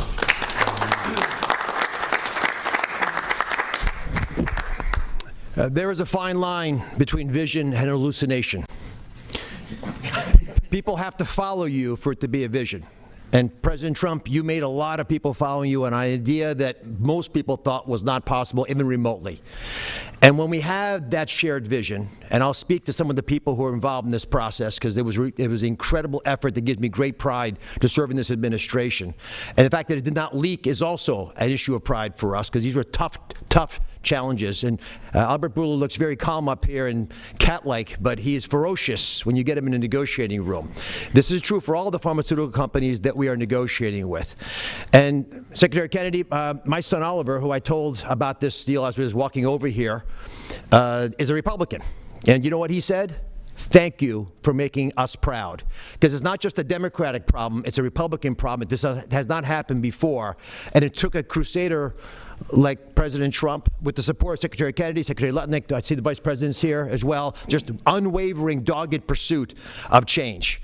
And now I have to admit that I know the president has me on speed dial, and most of the time when he would call me, as Secretary Kennedy alluded to. It was about MFN, and he always had reasons why we needed to go faster and why people were being hurt today because we're allowing the kinds of pricing that had been tolerated for so many decades in America. The time of the day didn't matter, the day of the week didn't matter, and that's how the president was functioning. This was such an important part of what he saw as his legacy, which is why it brings such pride to all of us up here and many others to deliver at it. And the laser focus that the president had on this, which he shared with me the day that I was nominated, that he nominated me for this position and has reminded me frequently since, made it a top priority for us as well at CMS.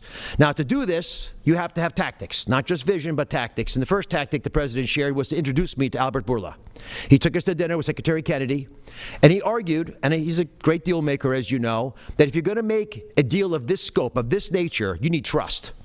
So the president lit the kindling. He got the embers going, but he needed us to nurture that beginning of a fire so they would blaze into what today we can announce as the grand deal, one of the greatest ever, certainly in the space of pharmaceuticals.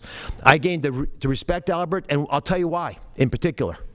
It was because he recognized the dangerous problems facing so many Americans, that they had to choose between taking medications prescribed by their doctor that could be life-saving or shopping at the grocery store, paying for their kids a fundamentally important need that would be squeezed out because they couldn't compromise on drugs, or often worse, they compromise on the drugs. 1/3 of all prescriptions are not filled in the pharmacy because of this.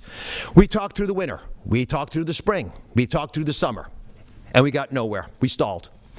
The industry is powerful, they're important, they have smart people. There's no reason for them to give the numbers that the president is articulating today. And you see these numbers on the charts around us. These are massive wins for the American people.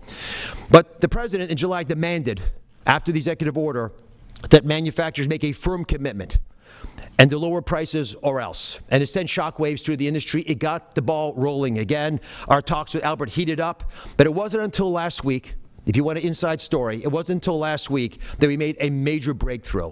And our hardworking team embarked on a remarkable story that I think books will be written about, 24/7, nonstop, with industry, with Albert, with his great team at Pfizer. And with this partnership, we began to deal with the fundamental challenges we have, which is protecting medical advances for the future, while at the same time securing the prices Americans want today.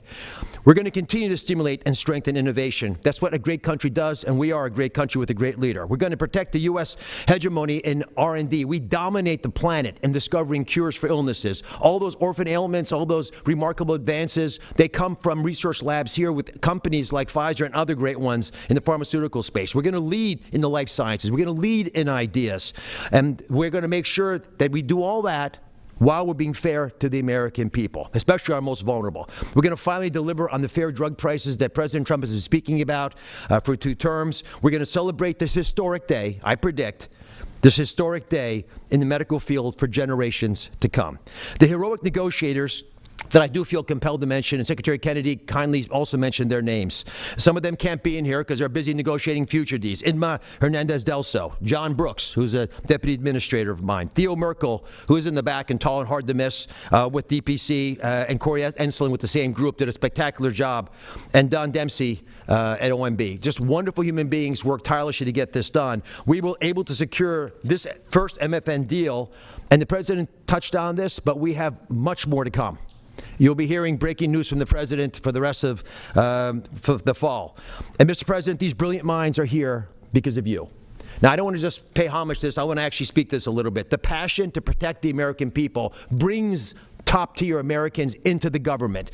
We've created a powerful administration with the president's leadership, an administration of winners. People get things done. They see the generational opportunity to fix the biggest problems our nation faces, and the person who led this negotiation, Chris Klump, embodies this seal. Now, Chris Klump came to visit Secretary Kennedy and I the very first day we were looking for staff to try to bring in the government, and neither of us really had an idea of how challenging this might be. And he came to the interview, and we knew that he had built a business that was worth several $100 million. And the secretary, very poker-faced as he tends to be, looked at him and said, "Are you willing to give it all up and move your family to Washington?" A young family, 4 young children, beautiful wife. "Are you willing to come across the country and serve our nation, serve this president, to ensure vital programs like Medicare, which he runs, will keep our seniors healthy for years to come?" He gave it all up, like so many have in this administration, passionate to follow the president's lead and serve under Secretary Kennedy. And for those of you at home who are watching, and I hope there are quite a few, I think this shows just how cool a place it is to work, is in this government. And I take great pride in handing the ball to Chris. Chris, tell the American people what they have won thanks to your passionate ability to deliver on President Trump's promise. Thanks very much.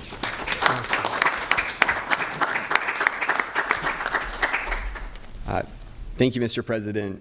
You have enabled something that as recently as last night, nearly everyone has said was impossible.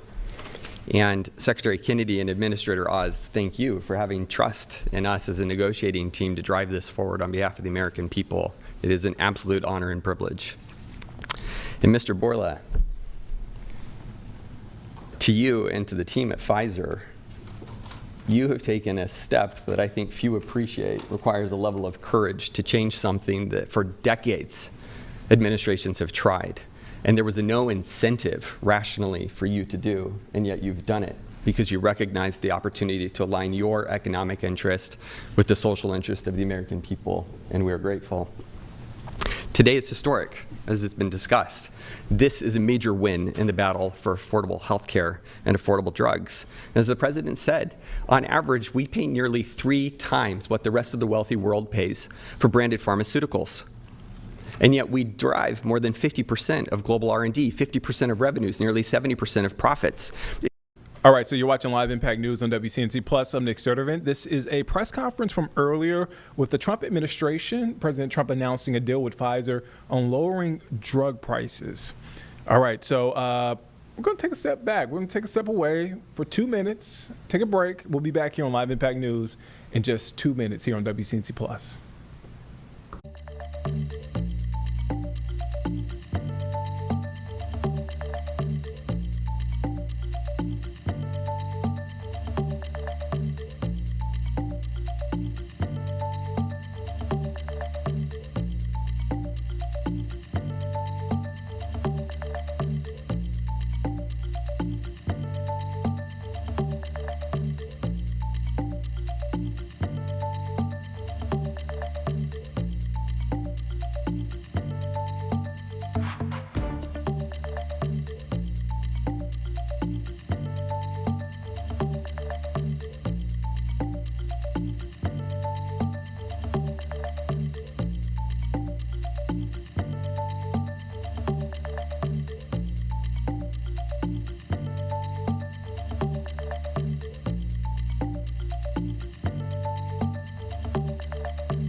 Welcome back here on Live Impact News on WCNC Plus. I'm Nick Sturtevant. Carlene is here in studio. We want to get to a story that obviously is making national headlines, and even folks here locally have their eye on. We're talking about the government shutdown. So we're hours away from a potential shutdown. It looks inevitable at this point. I know President Trump met with congressional leaders yesterday. Those conversations continuing.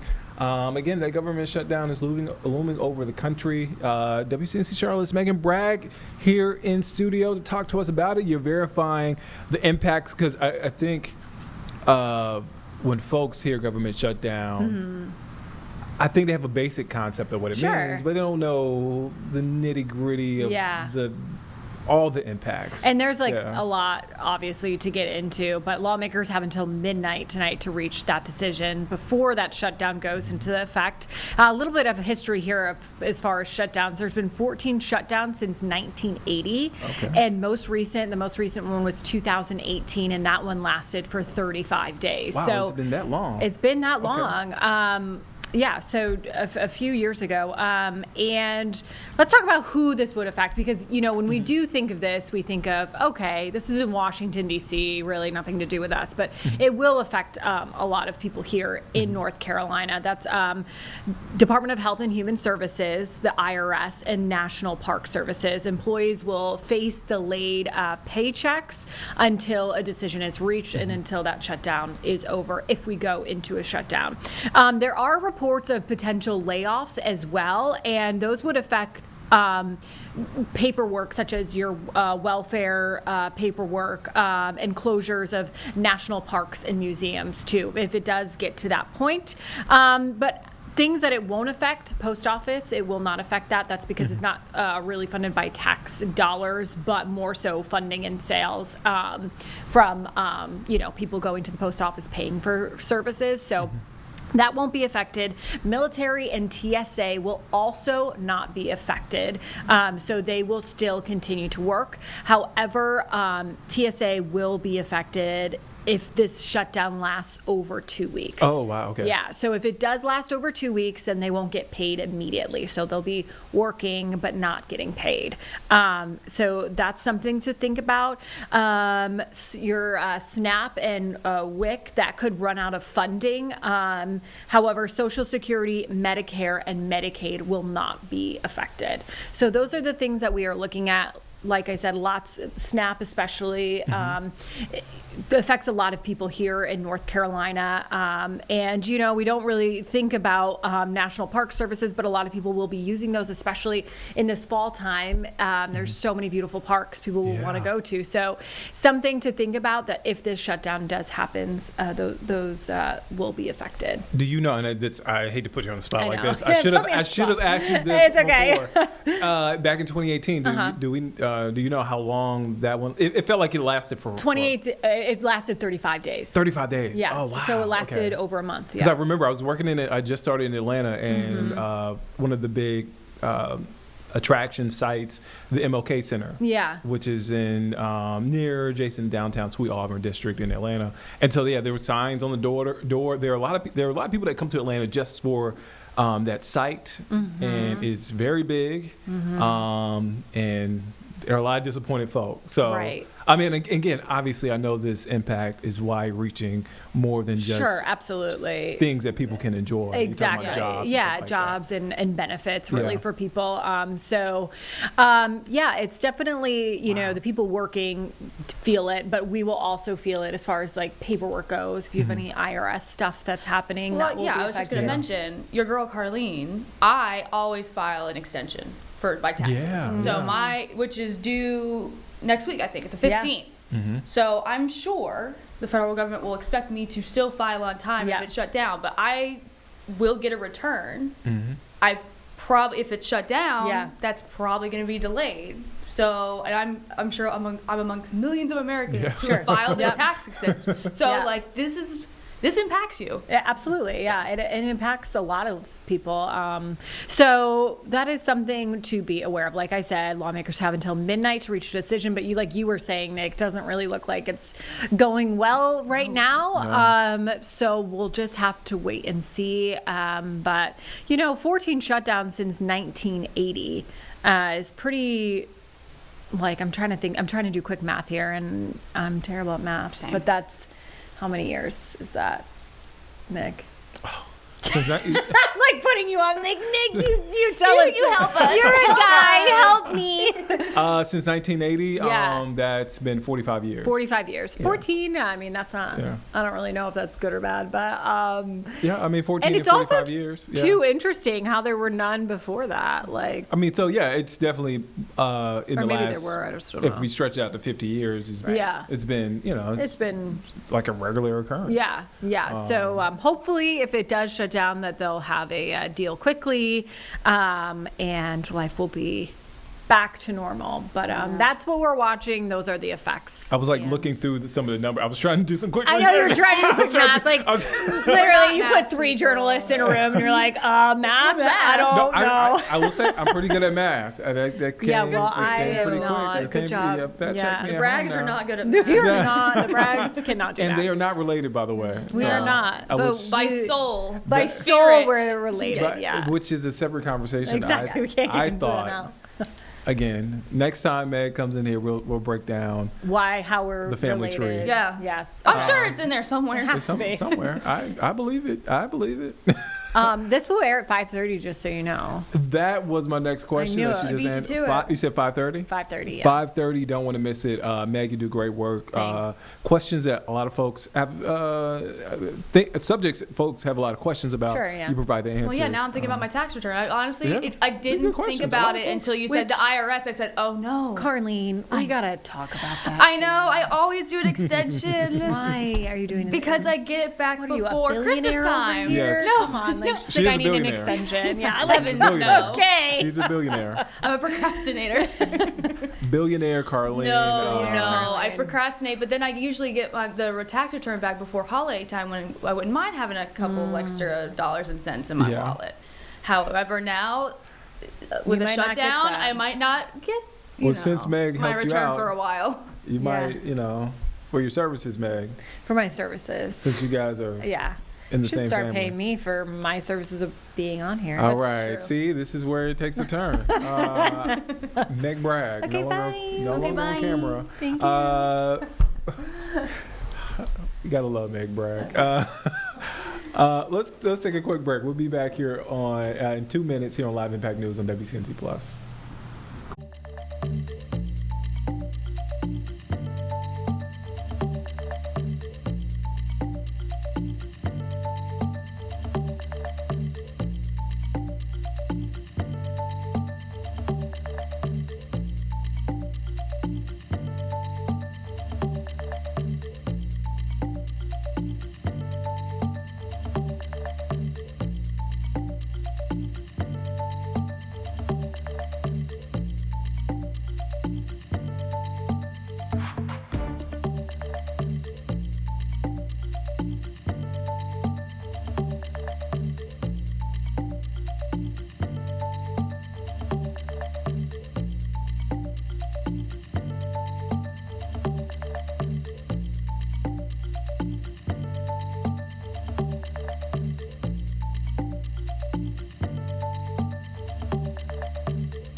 All right, welcome back here on Live Impact News on WCNC Plus. I'm Nick Sturtevant. Carlene's here. Jeb is here. So we want to go out to Minneapolis, Minnesota. What's happening right now in Minneapolis, well, St. Paul, actually, immigration fraud detection operation.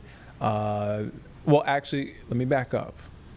ICE, along with the FBI, holding a news conference there in Minneapolis on a immigration fraud detection operation. Let's take a listen in to what's being said. And we will take additional action as required. Mr. Edlow Mansepik with Minnesota Public Radio News. Has anyone been charged yet? Have any of these cases gone to the U.S. Attorney's Office here in Minnesota or grand jury for that matter? Again, this is a new operation that's just ending now. We're still in the phase of gathering everything, working along with our federal partners at ICE, especially HSI, as we make the arrangements to determine who is going to be charged and for what.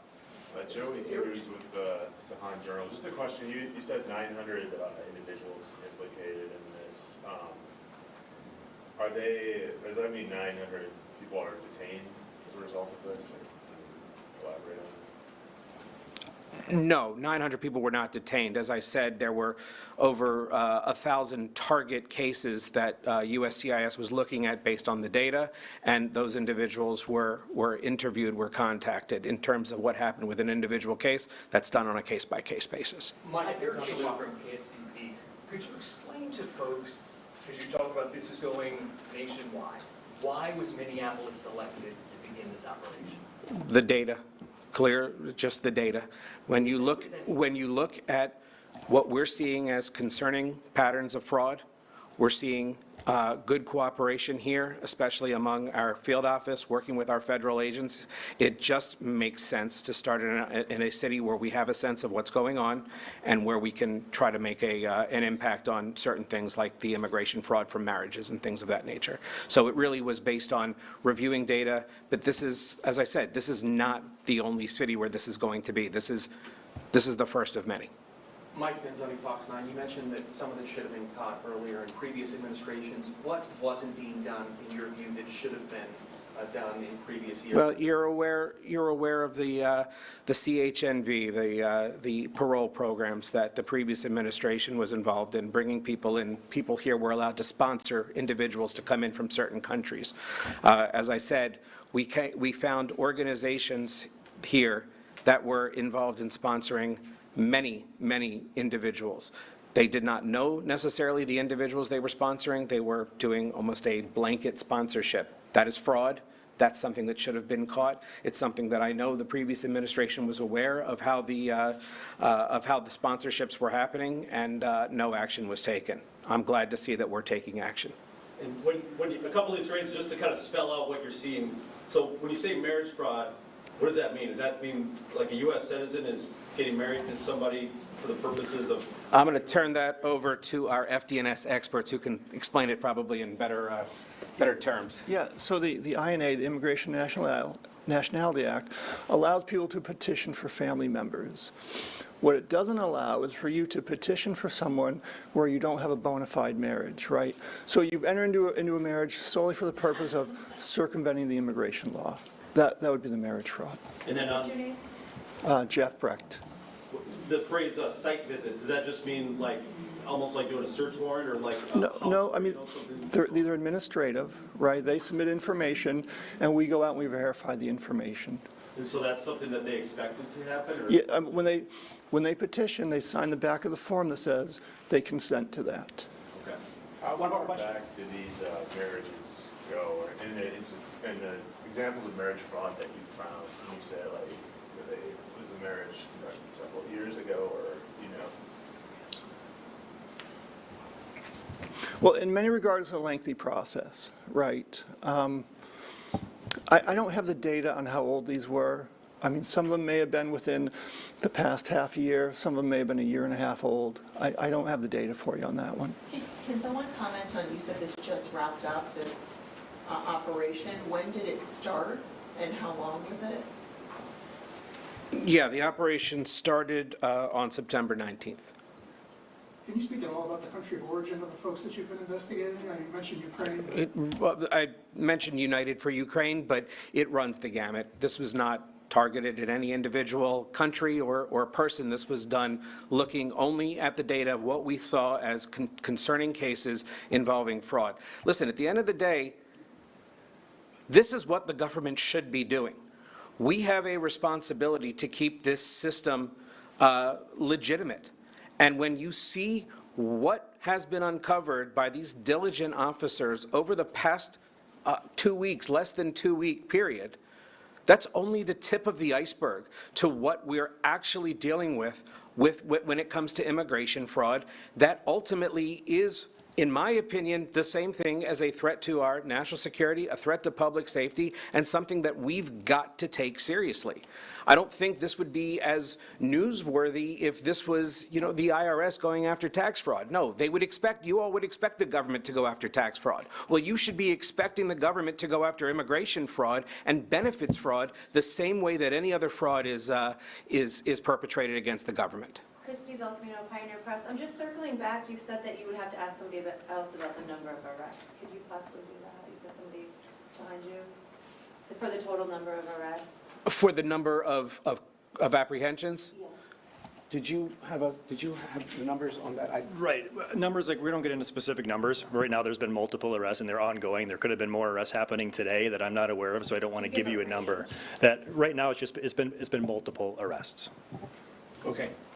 Thank you. Really quickly, just one more. You said that this has lasted, it was September 19th, that more cities are coming. Can you share what other cities they are? And you talked about data. Can you talk about what data drew you to Minneapolis?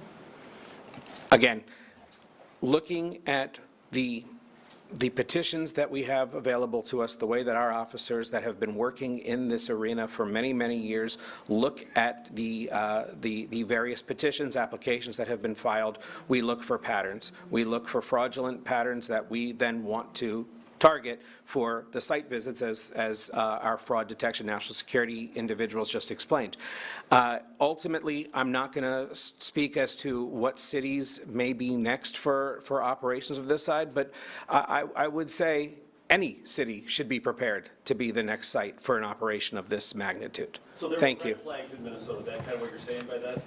There's red flags everywhere, but based on the work, the cooperation, the work that we knew we could count on with our field office that has acted so incredibly here, not to mention the collaboration with our FBI partners, with ICE, we knew Minneapolis and St. Paul were a good place to start to get that coordination and to start addressing the red flags that we found.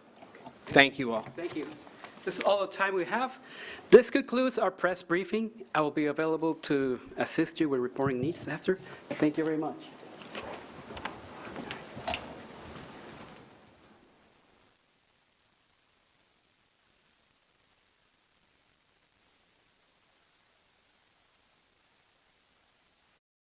All right, so that is a press conference. The FBI and ICE on a fraud detection operation there in Minneapolis, Minnesota. They just wrapped up that live press conference.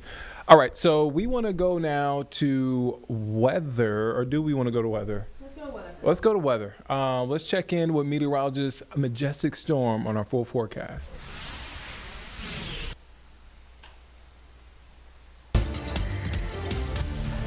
Well, good Tuesday afternoon to you. I'm WCNC meteorologist Majestic Storm. We did have some rain showers this morning, and we still have some pockets of very lingering rain. Spotty showers. It's all gradually clearing out, though. It's going to stay cloudy throughout the day today. However, temperatures will be at least a little bit warmer than yesterday. Tomorrow, can you believe it? It's going to be already the very first day of October.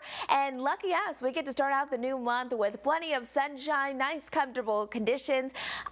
All right, so we want to interrupt Majestic because we have something happening right now. So Senate Republicans are addressing the looming shutdown. Again, we're hours away from that deadline. Let's take a listen into what Senate GOP leaders are saying at this moment. People should not suffer the costs and the consequences of a Schumer shutdown because he is politically toxic in his own party. All right, Mayor. Good afternoon.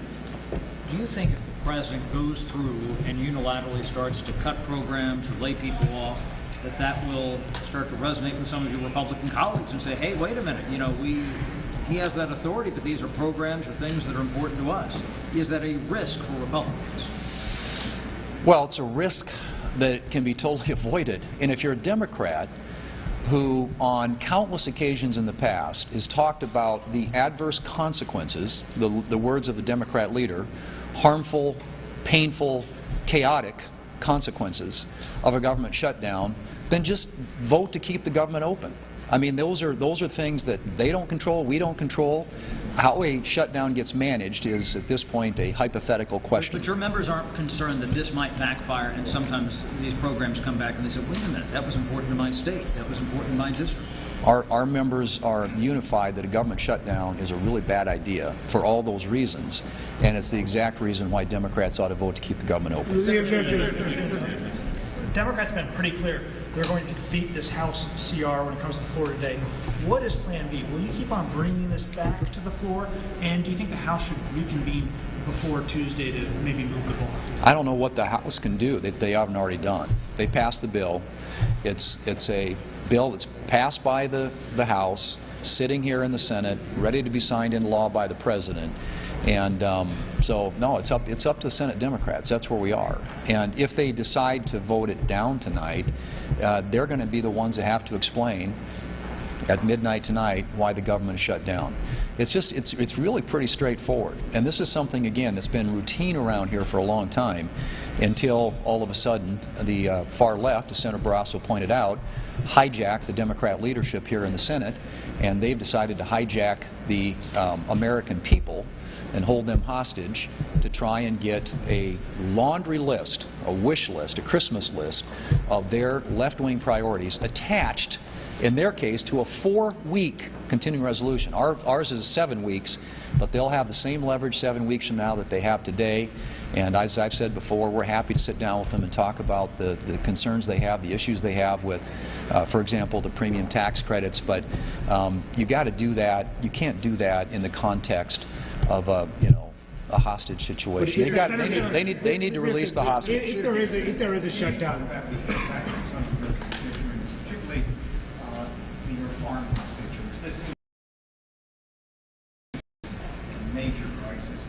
No market in China, high input costs, low prices, and they are in a bind and going to need some additional help. Now, on top of that, they're facing a shutdown. Right, and that's why we need to keep the government open. I'm just saying, the farm service agencies in my state, the Federal Highway Administration employees in my state or any of the other states, and my colleagues who are represented here, the Park Service employees in our state, these are all people that are going to be affected by this. And not to mention our military men and women, or men and women in uniform. So this is a totally avoidable crisis. And again, we are not going to be held hostage by the Democrats for more than $1 trillion in new spending, and all kinds of other items on their liberal wish list, to include free health care for illegal immigrants in this country. That is all part of what can be avoided if they simply vote yes tonight. Are you ruling out negotiations with Democrats if there's a shutdown? Are you ruling out any negotiations with Democrats if there is a shutdown? The negotiation happens when the government's open. So let's keep the government open, and then we will have the negotiation. I've said it. I've said it yesterday at the meeting in the White House. I've said it to my Democrat colleagues. We're happy to sit down and talk about these other issues that they're interested in, but it should not have anything to do with whether or not, for a 7-week period, we keep the federal government open so that this government can continue to do its work, and that we can continue to do our work through the regular appropriations process to fund the government.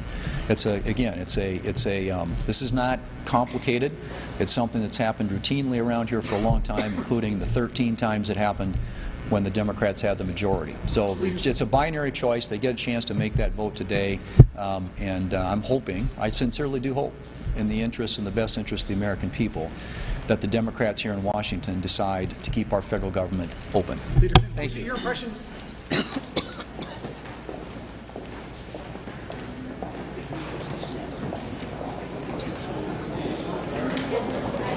I'm like too far.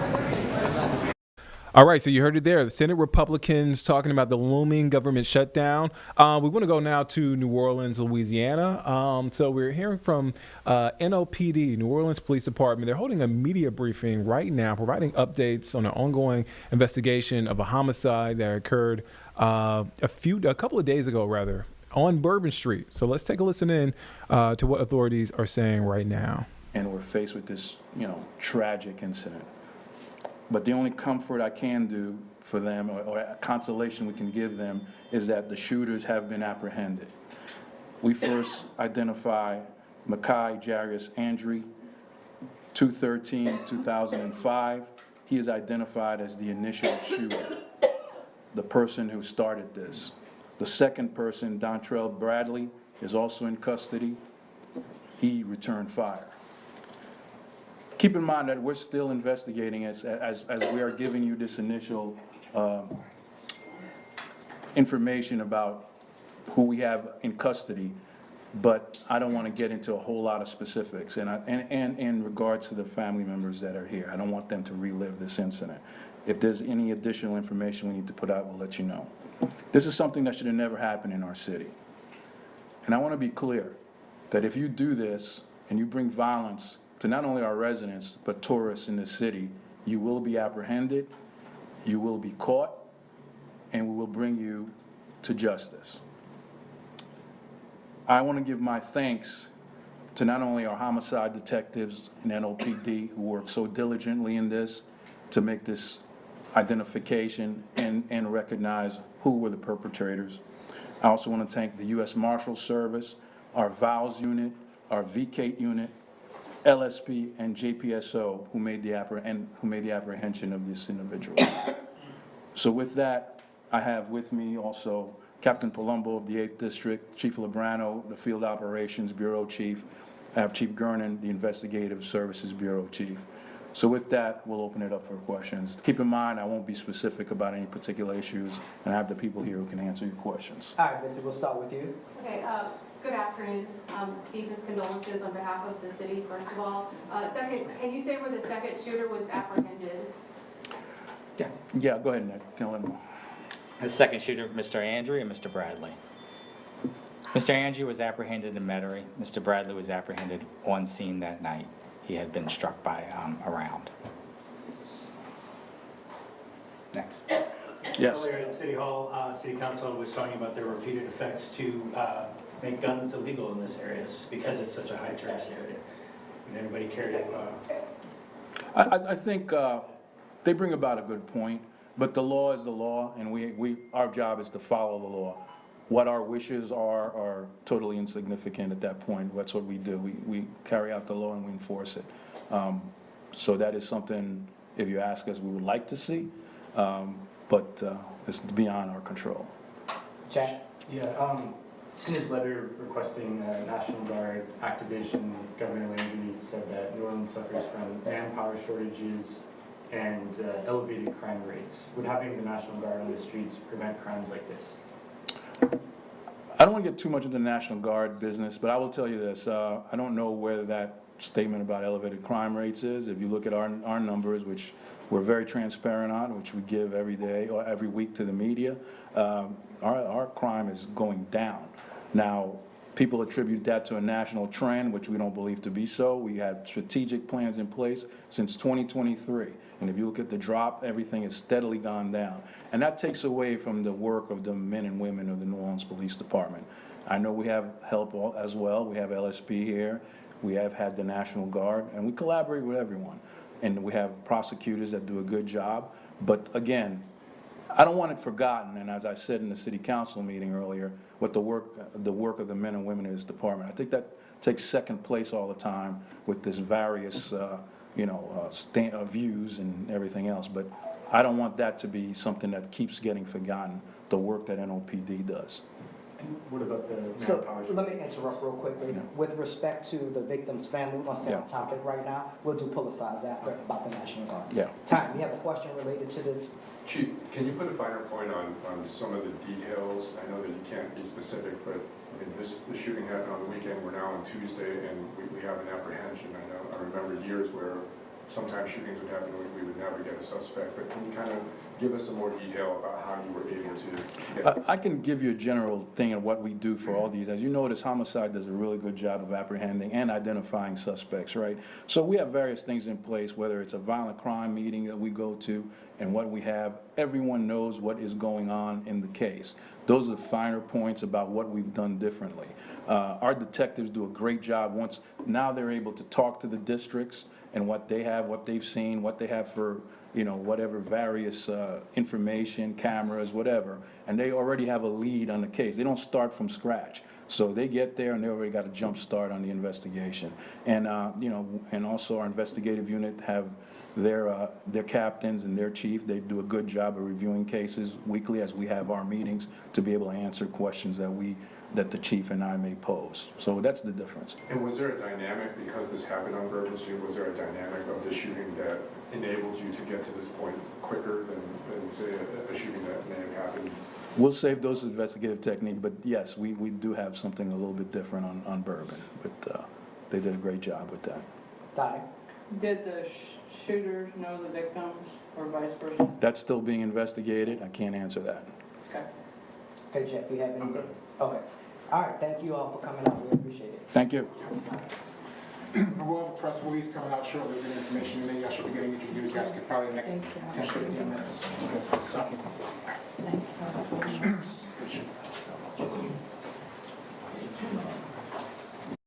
All right, so that press conference just wrapped up here in New Orleans. You see there, an arrest has been made. That's the big update from NOPD, New Orleans PD, about a shooting on Bourbon Street. 4 victims, 1 person dead. That shooting happened in the wee hours on Sunday morning. All right, so let's take a quick break. We're going to take a break. We're going to step aside for 2 minutes here on Live Impact News on WCNC Plus.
All right, welcome back here on Live Impact News on WCNC Plus. I'm Nick Sturdivant. Carlene Bragg is here also in studio.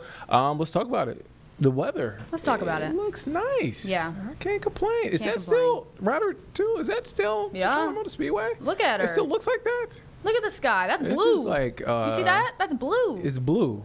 It is a going out there to Charlotte Motor Speedway, watching a race, and even now, it's just so peaceful.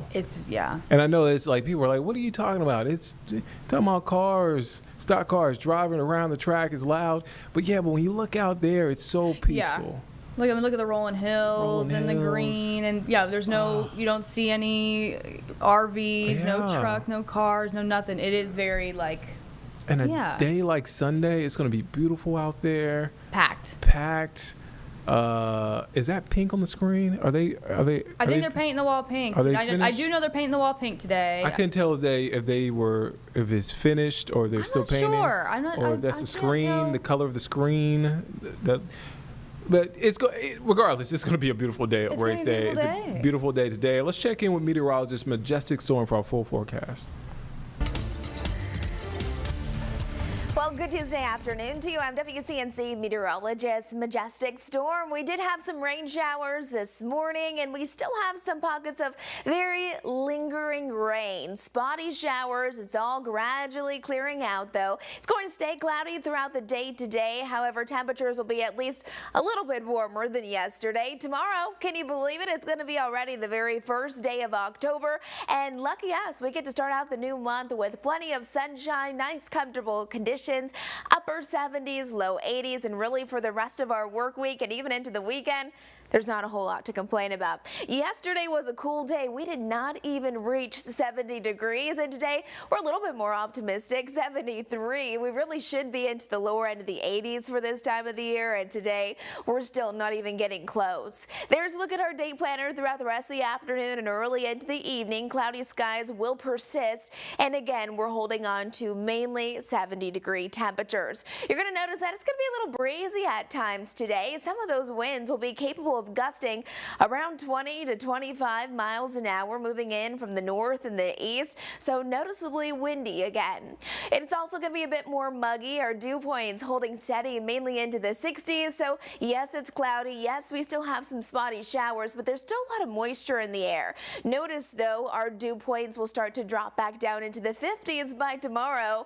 That means not only do we get to have sunny skies and warmer weather, but the best part of it, the humidity drops. It's going to be really quite comfortable for the middle half of our work week. There's our high temperatures today, 73 in Charlotte, 74 in Monroe, up towards Boone, only topping off at 64 degrees, and our lows tonight slip down mainly into the 50s and 60s. Not bad, but look at our mountain lows as we're heading into this upcoming weekend. I mean, look at this, 40s. We could possibly even see a little bit of frost for those higher elevations like at Sugar Mountain.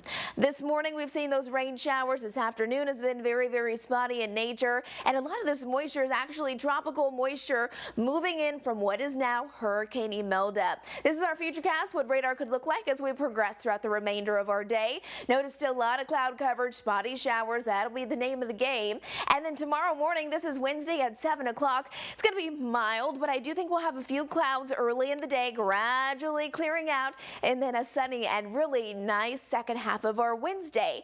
Rain chances will drop Wednesday all the way through Saturday, and then they'll start to creep back in as we're wrapping up our weekend and heading into early next week. Those temperatures, though, look at this. We kind of teeter back and forth between 70s and 80s. Pretty comfortable, though, especially when we get that nice sunshine.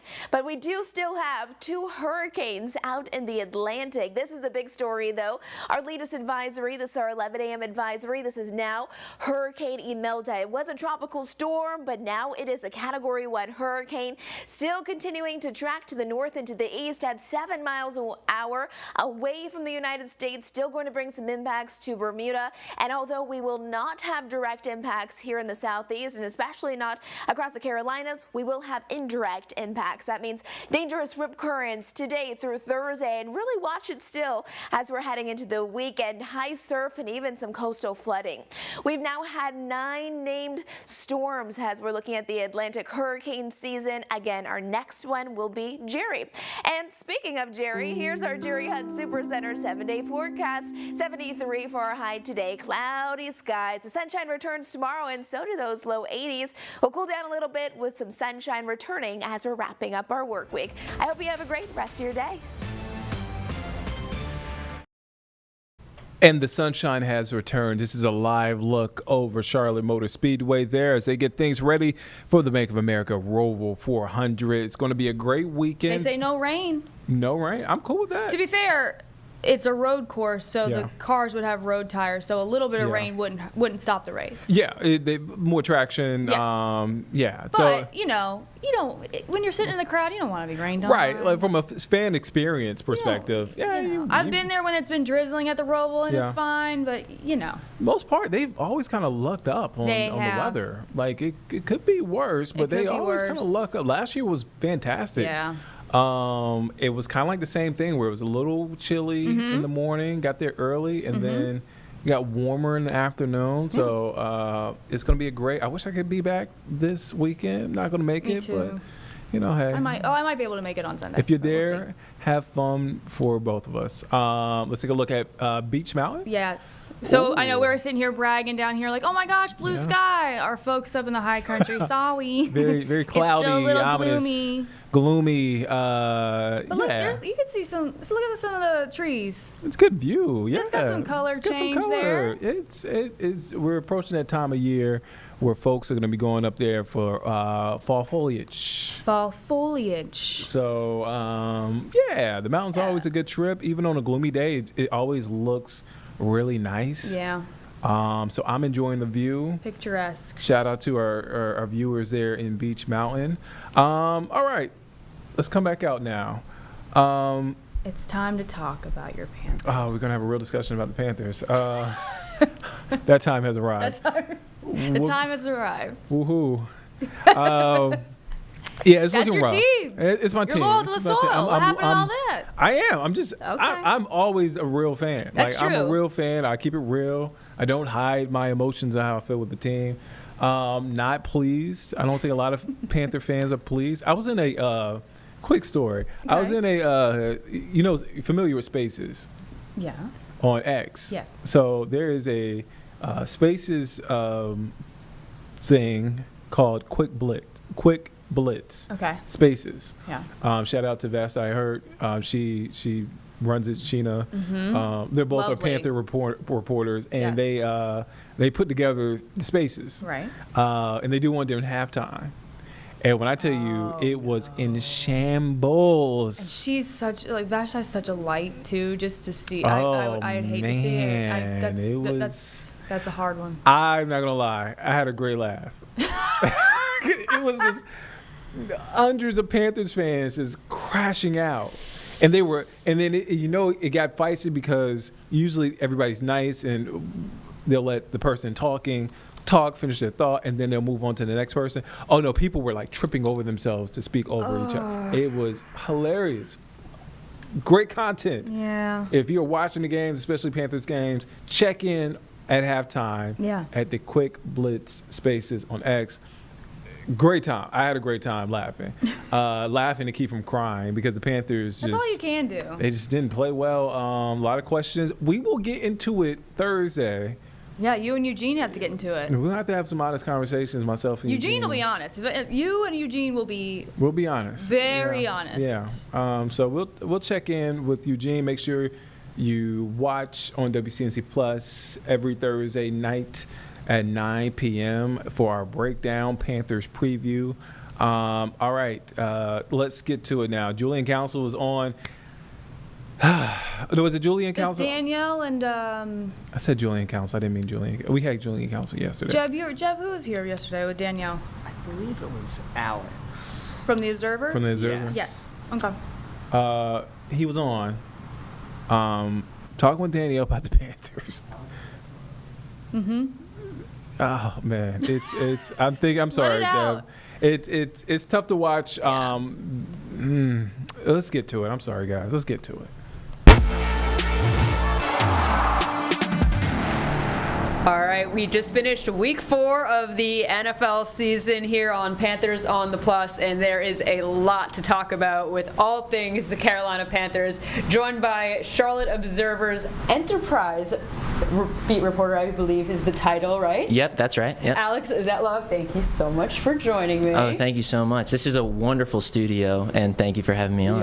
Yeah. Well, we're very appreciative because I know you're pretty much just coming off of the flight from Yeah. New England, so we appreciate you hustling here to talk about it because you were boots on the ground for what was a pretty ugly loss yesterday. It's about as ugly as you can get it. I should know this off the top of my head, but I think it was somewhere in the realm of 7th worst loss in Panthers franchise history when it comes to score margin. And the score didn't really do justice how lopsided it was. If you consider the final drive where Andy Dalton came in and led a touchdown drive at the end of the game, there was no hope. Yeah. Honestly, after Marcus Jones returned that punt for a touchdown, the game was over in many ways. It was a gut punch. It really was, and there's a lot to talk about about it. Even though there was a lot of despondence, there's still a lot of news to come out of it. Right. I've heard that term, the compliment sandwich. I don't know if you've heard that before, where basically whatever something bad is going on, you sandwich it on both sides with something positive to kind of lighten the blow. And you can maybe look at that opening drive. Everyone was feeling pretty confident about what the Panthers were doing. Maybe they turned a corner coming off of some confidence from the last week, driving down that touchdown to Tommy Tremble. Then a whole lot of bad, and then kind of a garbage time touchdown for the end of that sandwich. But, that doesn't really tell the picture of the game. Well, it was so weird, Danielle. Like, Bryce Young completes his first 6 passes. Chuba Hubbard was running really well. The line was getting so much yardage. Like, they were dominating the line of scrimmage. Right. Dave Canales was calling the plays well. I mean, he would go run, and then it would be a play-action boot that had Tommy Tremble wide open in the flat. Like, there were just so many things that were happening. Bryce was playing out in space, which is exactly what you want. And like, I literally remember turning to Scott Fowler, my colleague who was in the press box, and I was like, "Oh, Dave's got it dialed. Yeah. Like, this is the Panthers' day. This is going to be one of the first times, I think the first time in Dave Canales' career as a head coach, where they're going to string wins together." And then this is what we're going to talk about, but I don't know what happened. Right. I truly don't know what happened, because you go up 6-0, and then you even still move the ball a little bit okay on the second drive, and then just it all falls apart with with a third down play where it was 3rd and long and you hand it off weirdly. Couple weird 4th down decision making as well. T-Mac doesn't catch the ball on a wide open crossing route. Bryce we'll go deeper into this, but Bryce doesn't play like himself. He's not this creative guy. He doesn't turn the ball over, which is great, but he doesn't play in a way that leaves any space for his magic. Right. And he was a dazzling quarterback at Alabama, and that's when he's at his best. When he's at his best is when he's creative and he's outside and he's running and he's smiling and he's doing these things where he's throwing the ball and he's turning away for the camera like Steph Curry, and wasn't doing any of that. Instead, he was throwing the helmet again. Yeah. So. But I've rewatched the game this morning. I don't know what happened, truly. So. Yeah, I mean, let's dive a little bit deeper into Bryce, because we were just talking about a pretty interesting thing between, of course, no turnovers, but a turnover-free game is, as you said, not mistake-free football. How much do you kind of put on Bryce at this point in the season, and maybe looking more micro level to that Patriots game in particular on some of the offensive trouble? Of course, receiving core was way depleted. We're seeing, Demo getting injured on the first play of the game. Brutal. Which was really too bad, because it was good to see him getting that opportunity again with Bryce. We're watching this Leggett saga unfolding a little bit still. There were some questions about T-Mac's availability throughout the week. Jimmy Horn still off to the side, but we know that could be changing for this upcoming week. So, obviously Bryce can only do with what he has in front of him too. Absolutely. It's interesting, and when you lay it all out like that, and you say, Alex, you're being kind of harsh on Bryce. I understand what you mean when it comes to, okay, there's a point in the second half where the 3 receivers that Bryce Young had were Hunter Renfrow, Teteroa McMillan, and Bryson Tremaine. And if you're going into the season thinking that that's going to be your trio of wide receivers, you're like, wait, what the heck just happened? Because like we were talking about off air, the Panthers were supposed to have the spoil of riches at the wide receiver 7 spot. at least. Yeah, and Bryson Tremaine wasn't even a part of that. Right. He was just going to be, he was like this guy who had an outside shot to make the team, but his special teams prowess and all these other things kind of got him onto the team. And Jalen and Hunter was supposed to be off the team, and then Jalen Coker got hurt, and now he gets on. So all these things happen, but still there was supposed to be immense depth. Right. And there wasn't. Talking about Bryce Young's day, there were so many times when he dirted the ball. Right. There were so many times when he had an opportunity to shake a defensive end or a pass rusher, and instead he just threw the ball away. The way I wrote it this morning was there were surrenders instead of risks being taken. And what do you get when you play risk-averse football? You could get a 30-0 win against the Falcons if special teams is perfect and defense causes turnovers or even scores. Right. All three phases were making errors in this game. And Yeah. Dave Canales today, after he got back from New England, spoke once again to the media, and he was asked pretty point blank if he thinks there's going to be any sort of organizational or personnel changes. And I believe we have Dave talking about that right now. We're looking at all that. We're trying to figure out, to make decisions on who can help the team right now. So that's kind of the spirit of the day is to dive into those things and see if there's a way that we can, help our team. We're still gathering information right now about who we are, who we can play with, and what schemes are working for us. And as we continue to build off of those, right now just sticking to the core concepts of what we're doing. So I don't anticipate any changes. Obviously, Panthers fans. I'm new to the Charlotte area still.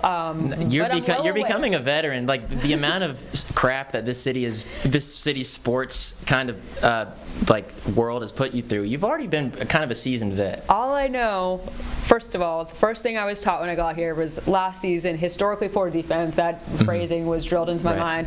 But I also pretty familiar with the coaching changes and the carousel that have happened throughout the years, very recent years here in Carolina. Dave is in his second season here as the head coach with his staff. There's been some questions on maybe if he should be play calling, if there should be some changes in terms of personnel at the organizational level. What are your thoughts and what you kind of made of him talking about that aspect today? It's still week 4, mind it. Yeah, it is week 4. I do have belief in Dave Canales just purely because, and I know he's green, and I know that he, prior to being an offensive coordinator and a successful one in Tampa Bay, he was an offensive assistant in Seattle under Pete Carroll. So, him being he's still in year 3 as a play caller, period. Year 2 as a head coach, year 3 as a play caller. I understand where that's coming from. I think when it comes to his personnel decisions, what exactly are you looking for? Are you looking for firing Ejiro Evero, the defensive coordinator? Well, he just had he pitched the only shutout in the NFL a week ago. Right. Are you looking to get rid of Tracy Smith, who has largely innovated this really, not innovated, but taken advantage of this kickoff rule that has done really, really well, and who had a kicker play really well the week before? Are you talking about him getting rid of play calling? Brad Idzik is the offensive coordinator, and he's never called plays before in an NFL game. Just the preseason, a little bit. Right. So he's kind of in a box when you're talking about what do you mean by there are personnel changes at the coaching staff level. It's a tough spot for him to be in. Your hands are tied a little bit, I feel like, when it's a team and a staff that is still younger and growing together. And in my belief is that you need to let things kind of play themselves out. Nothing's going to happen right away, overnight, anything like that. When you're just a season and 4 games into your tenure, it's not all going to be perfect right away. So I'm in the belief as well with you that you got to keep sticking through things. You got to keep pounding. You said it. I mean, here, but and I totally hear that. I also hear Panthers fans watching this and being like, "Nah, we've been told to wait for 7 years. Sure. We've been told that playoff expectations are too high for 7 years. Or heck, a winning season is too much for 7 years." And I totally understand that. The only issue is where there is to go right now is if we're talking about this season in particular. I think it would have to be a player-based thing, or you would have to shake something up, I don't know, schematically, or something drastic in that front. I don't see how firing a coordinator would do any real good. 100%. So we're going to take a quick pause, but we have more to talk about, and specifically with Dave, and maybe some of the accountability that he's holding himself to at this point in the season.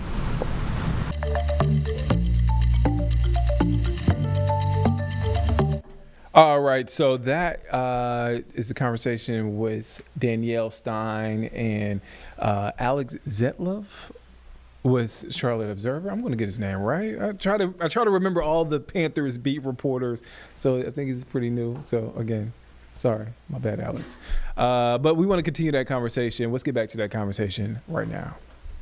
And still a lot to talk about because Dave Canales, after this loss to the New England Patriots this weekend, stood up in front of the media and took a lot of ownership. He doubled down on that today on Monday when he came back to Carolina and really was saying the words common denominator. And I want to just play this out about what the team's current identity is from his point of view, as well as him taking ownership in a way of some of the mistakes that have been happening.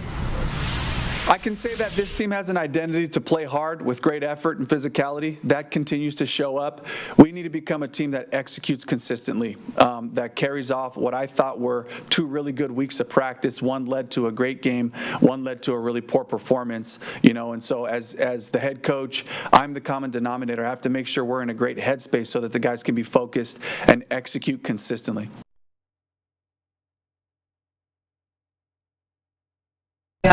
I'm not a Swiftie by any means, but I keep thinking of the... Wait, you're not a Swiftie? No, okay, we need to litigate this right now.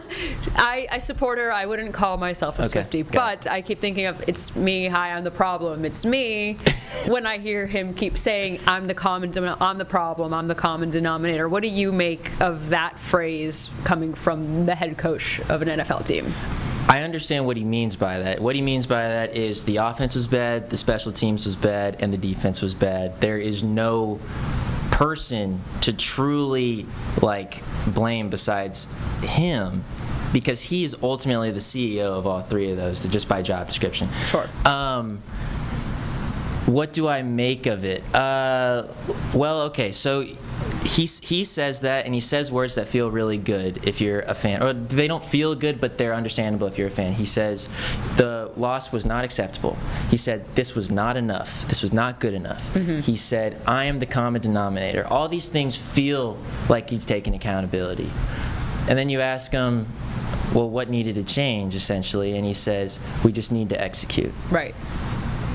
Who does executing fall on? It feels like it falls on the players. And then you go into the locker room and you talk to the players, and you talk to J.C. Horn, and he says, yeah, me and other leaders in this locker room need to figure out ways to motivate the rest of the team. You go to Ike Ekwonu yesterday, and he says, I appreciate Dave saying that, but at the end of the day, the players need to go out and make the plays on the field. Right. And you go to anyone, and they say a similar thing.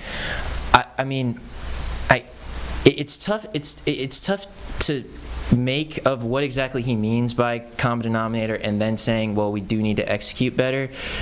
The ultimate thing is accountability via voice is just not good enough yet. Did you see that the Tennessee quarterback Cam Ward's post-game presser yesterday? Subbits. Snippets of it? Well, that's all I saw too. I saw the big headline and grabbing thing where he was just like, I'm going to keep it a buck right now, we're ass. And sorry, I just did cuss on your air. But at least I'm quoting. Welcome. At least but he said that, and then he said, we stink right now, blah, blah, blah. I listened to that, and my first thought was, you can really only say that once. Right. And once a season. You can only really publicly call out your team once a year, because then it's just starting to ring hollow. And then what happens if the Titans go 0-6? What is he going to say at 0-6? Oh, we really, really suck? What? How do you continue the narrative there? Well, yeah. I mean, where do you kind of go from here? And I think Panthers fans and, quite frankly, local media has just heard a version of we got to be better, this is on me, this is not acceptable a lot. And maybe Dave went as far as he's ever gone when he said I'm the common denominator, but people have heard versions of that so much. I don't know. Maybe I'm being cynical, and I'm just taking accountability isn't enough. Saying that we had a really good week of practice isn't enough. But how did you feel about it? Did you feel like Did you feel like that was a good, I think it was a good, fine, professional response? Maybe I'm being like too much about it, but like All right, folks, Vanessa Roof is taking over in the live Impact News studio. Of course, more Panthers analysis to come throughout the rest of the week. Meantime, we are closely monitoring the potential of a government shutdown. And we have, of course, until essentially 12:01 in the morning Wednesday to see lawmakers pass a spending bill. We've got a stakeout underway in the Senate. Looks like we've got Chuck Schumer, who's just now taking the podium. Let's listen in to see what he has to say. He is taking ownership. It's just like in his first term when he said he will own the shutdown. It's just a point I wanted to make. Okay, now we're 10 hours away from government funding expiring simply because the Republicans are not serious about keeping it open. Finally, after months of asking, months, and mounting pressure, Leader Jeffries and I went to the White House yesterday to meet with the President and Republican leaders to find a way forward. And sitting in the room, it was very clear, behind closed doors, that the President hasn't fully grasped the magnitude of the disaster he's causing Americans. As costs continue to skyrocket for Americans, thanks to Trump's tariffs, economic policies, clean energy policies, and disastrous blunders, Americans are prepared to spend 114% more on their health insurance. That's right, that just came out. According to the Kaiser Families Foundation's analysis today, without ACA premium tax credits, premiums will double, more than double on average. And this not only affects those on ACA, it affects just about every American family with health insurance, because it is, as has been documented, when they get the deep cuts on ACA and on Medicaid, they don't have as much money, and they raise the costs on everybody else. So virtually no American with health insurance is immune from these disastrous Trump cuts. And what are Republicans doing about this? Avoiding lying. This week, look at this poster. This the one? Here. Let's get it front and center. I borrowed Thune's poster today, as many of you saw. This is what the House Republican Conference called. Lisa McClain, the head, walked members through polling and advised them not to make the message about health care, because ours lose that argument. That's not me. That's one of the Republican leaders who's in charge of messaging. They're right. She's right. Their position is so callous, and the damage is much greater than even people thought, that it's very unpopular.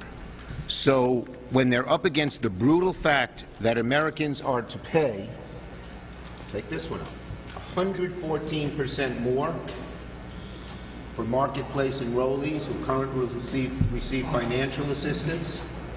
That's the Kaiser Foundation. It's devastating, devastating to them. And let me be clear, because they like to tell lies because they can't argue the merits. So they make up things. They said they're saying undocumented people cannot and will not receive premium tax credits. They say that undocumented people are going to get these credits. That is absolutely false. That is one of the big lies they tell, so they don't have to discuss the issues.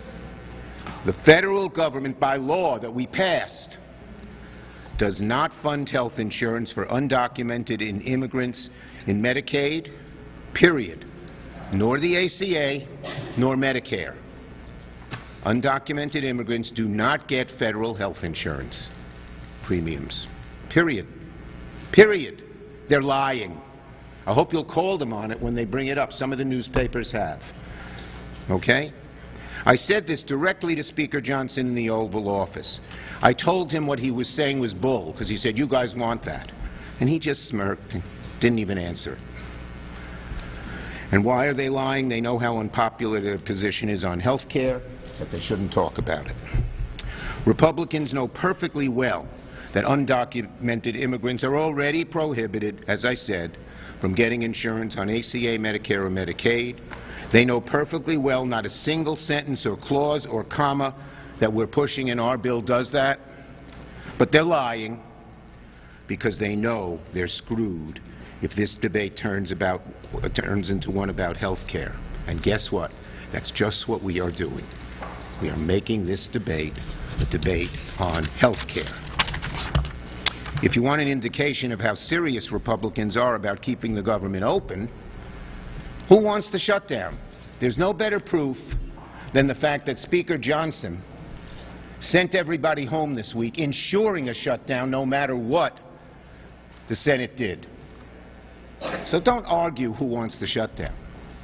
It's Johnson. And when we asked President Trump to meet with us, Hakeem and I, by all reports, it was Johnson who made him pull the meeting back. Pull the meeting back. And if you want another indication, and so, by the way, so the House Republicans should be here, but they're home. If you want another indication of how serious Republicans are about funding the government, look no further than the deepfake AI video the President tried to put up last night after our meeting, when we were actually trying to fund the government. His video was dumb, it was childish, it was petty. It's something that a 5-year-old would do, not a President of the United States, but it shows how unserious they are. They don't give a damn about the harm they will cause with their shutdown. Now, Republicans have until midnight to cut the garbage and get serious with us about solving the health care crisis. When I was majority leader, this is what I did with Thune's chart this morning. He had all these years that we passed CRs. We passed budget bills. We did.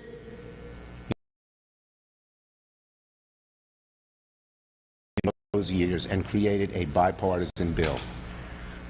Their bill is partisan. They call it clean. We call it partisan.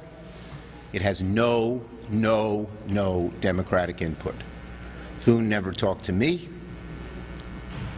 Johnson never talked to Hakeem. And now Thune is saying, well, the appropriators are working at it. As Patty will tell you, they are trying to work out some budget bills. But the two issues they couldn't decide were health care and rescissions, impoundment, pocket rescissions, and they all agreed the 4 leaders should decide that. And that's when we wrote Thune, and that's when we wrote Johnson, and they never even met with us. So that's why we were able to avoid shutdowns, because we did it in a bipartisan way. They are partisan totally with no input from us.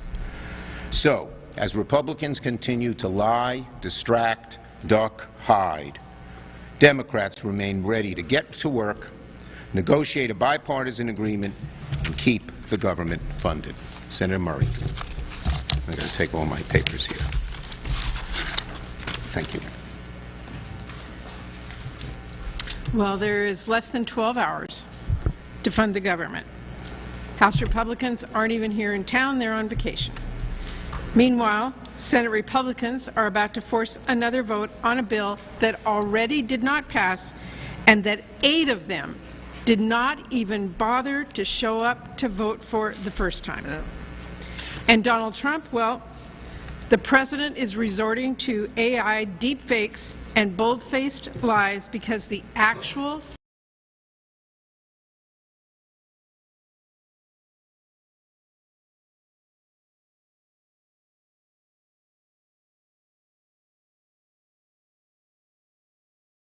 on a bill that already did not pass and that 8 of them did not even bother to show up to vote for the first time.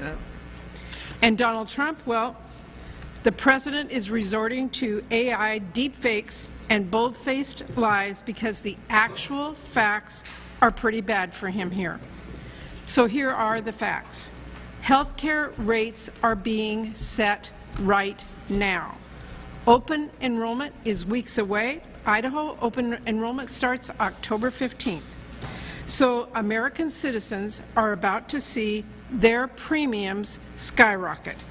In my state, family paying $238 per month for their health insurance right now, thanks to Republicans, they could pay as much as $1,800 per month next year. Look, is the president totally unfit to hold office? Yeah. But it is not about that.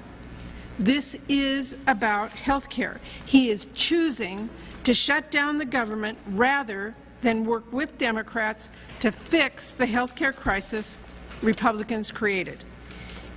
If it seems like the only sentence that Republicans can form these days consists of a noun, verb, and illegal immigrant, that's because they have to resort to outright lies to defend their truly god-awful health care policies. Their attacks on health care are already hurting American citizens, millions of them.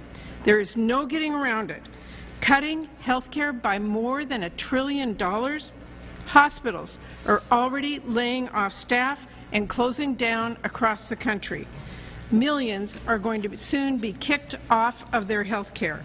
So Donald Trump can lie, J.D. Vance can lie, but people are still going to get those letters in the mail telling them how much more their health insurance will cost next year. Now, apparently, when President Trump was looking over Democratic health care proposals, he said, and I quote, "Go F yourself." That tells you how much Donald Trump cares about whether families go bankrupt paying for their health care. Premiums on the marketplace are set to more than double. Washington State had an uninsured rate of 15% before the Affordable Care Act. Now, because of that, it is down to 5%. People now, though, are going to lose their health insurance because of Trump and Republicans. They're going to put off their care. Many will get sicker, and some will even die. That is the reality. That is why we're here fighting for health care. I'll be voting no on the partisan Republican-only funding bill that already didn't pass a few weeks ago. I'll be voting yes on the Democratic bill that not only funds government, but also addresses this GOP health care crisis and protects Congress's power of the purse. I am ready to keep the government open. As I have said over the last 2 weeks, I am ready. I am willing to stay at the table for as long as it takes. But the question remains, will the Republican leadership get serious and negotiate? Thank you, Patty. Senator Klobuchar. Thank you, Senator Schumer, and to my colleagues. So yesterday, after weeks of waiting to see if the President would lead Senator Schumer and Leader Jeffrey go over to the White House, this is not a joke. People are literally standing on a health care cliff right now. For members of our caucus, when the Republicans, a whole bunch of them, didn't show up and vote last week, what did our people do? We went out and we met with the people in our state. We met with doctors and nurses. We went to rural hospitals. We talked to people that can barely hold on right now. This, what one farmer called a perfect storm of ugly. The tariffs are hitting them, the markets are drying up, and now they have those health care costs. So many of them, especially in rural areas, are on these individual plans. So what does the President do after this meeting? He posts that deep fake offensive video. This isn't a joke. This isn't political theater. He's so proud of the art of the deal, and it is his time to lead. He has said repeatedly, and you've all seen the real videos, where he said this is a time for a president to lead in the past. Well, this is his time to lead. When we talk to the people out there that aren't the ones on the Mar-a-Lago golf course, you hear what's really happening. They look at those grocery bills. They look at their electricity bills. Those things aren't deep fakes. Those things don't lie. Those things are real. So what are they facing? Health care cliff. 20 million Americans are set to see their premiums double when they pick a plan starting November 1st. And for those of you that ask, why are you doing this now? This isn't a December thing. This isn't a January thing. This is a now thing. This is happening right now. And the only way to fix this is to do something about it now. Those families don't know if they're going to have cancer research and those researchers on Alzheimer's that are looking at going to other countries and looking at what's happening with NIH. This is a now thing. So I hope people remember that this is not a funny deep fake meme. This is not anything he says. And for those people in my state that voted for me and him, and there's a lot of them, they actually thought he'd bring costs down. That's what he said would happen on day one. Well, it is day 253. And people are paying more for their prescription drugs. They're paying more for their beef. They're paying more for their groceries, and they're paying more for their electricity, and they're sure paying more for their health care premiums. This is his moment to lead.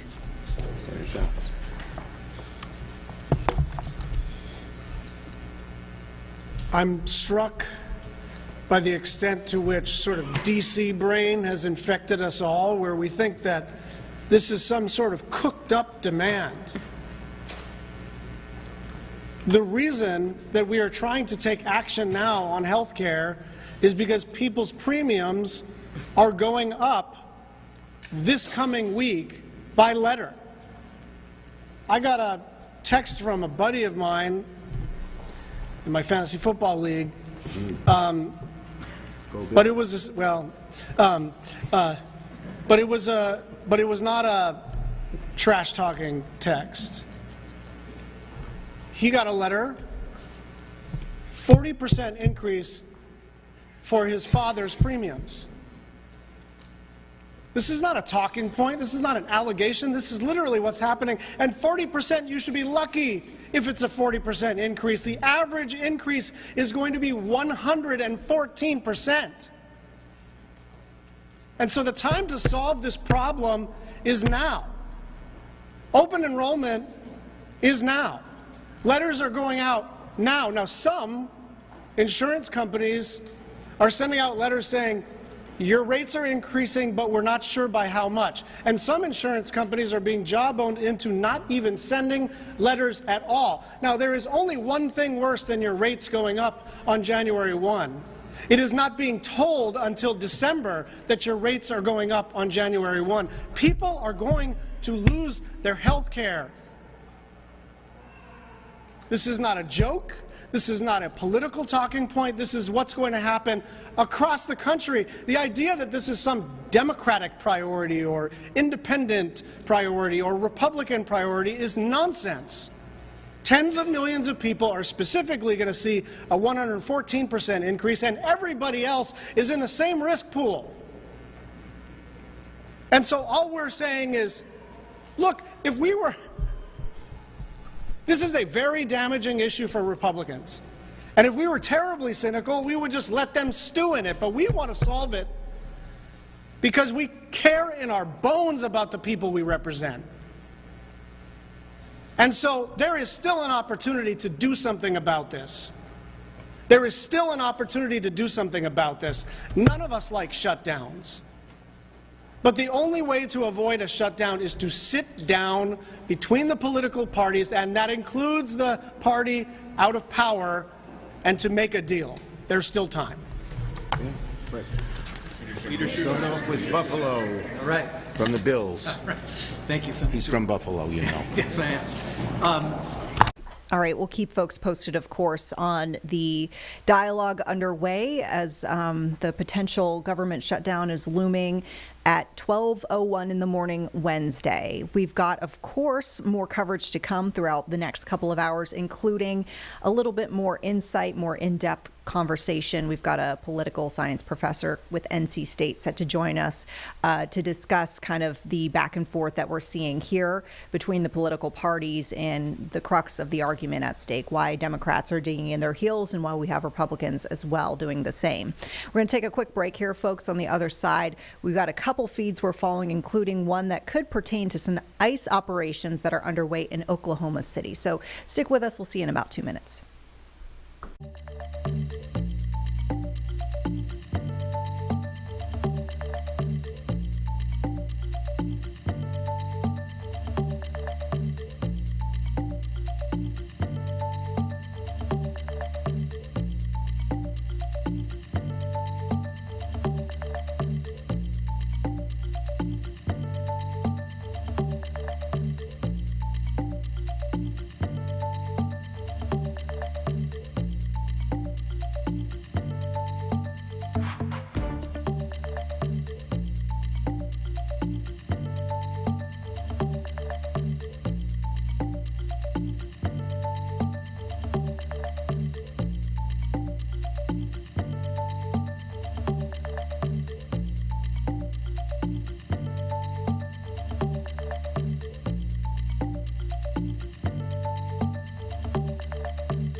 Welcome back, everyone, here to Live Impact News. I'm Vanessa Rufus.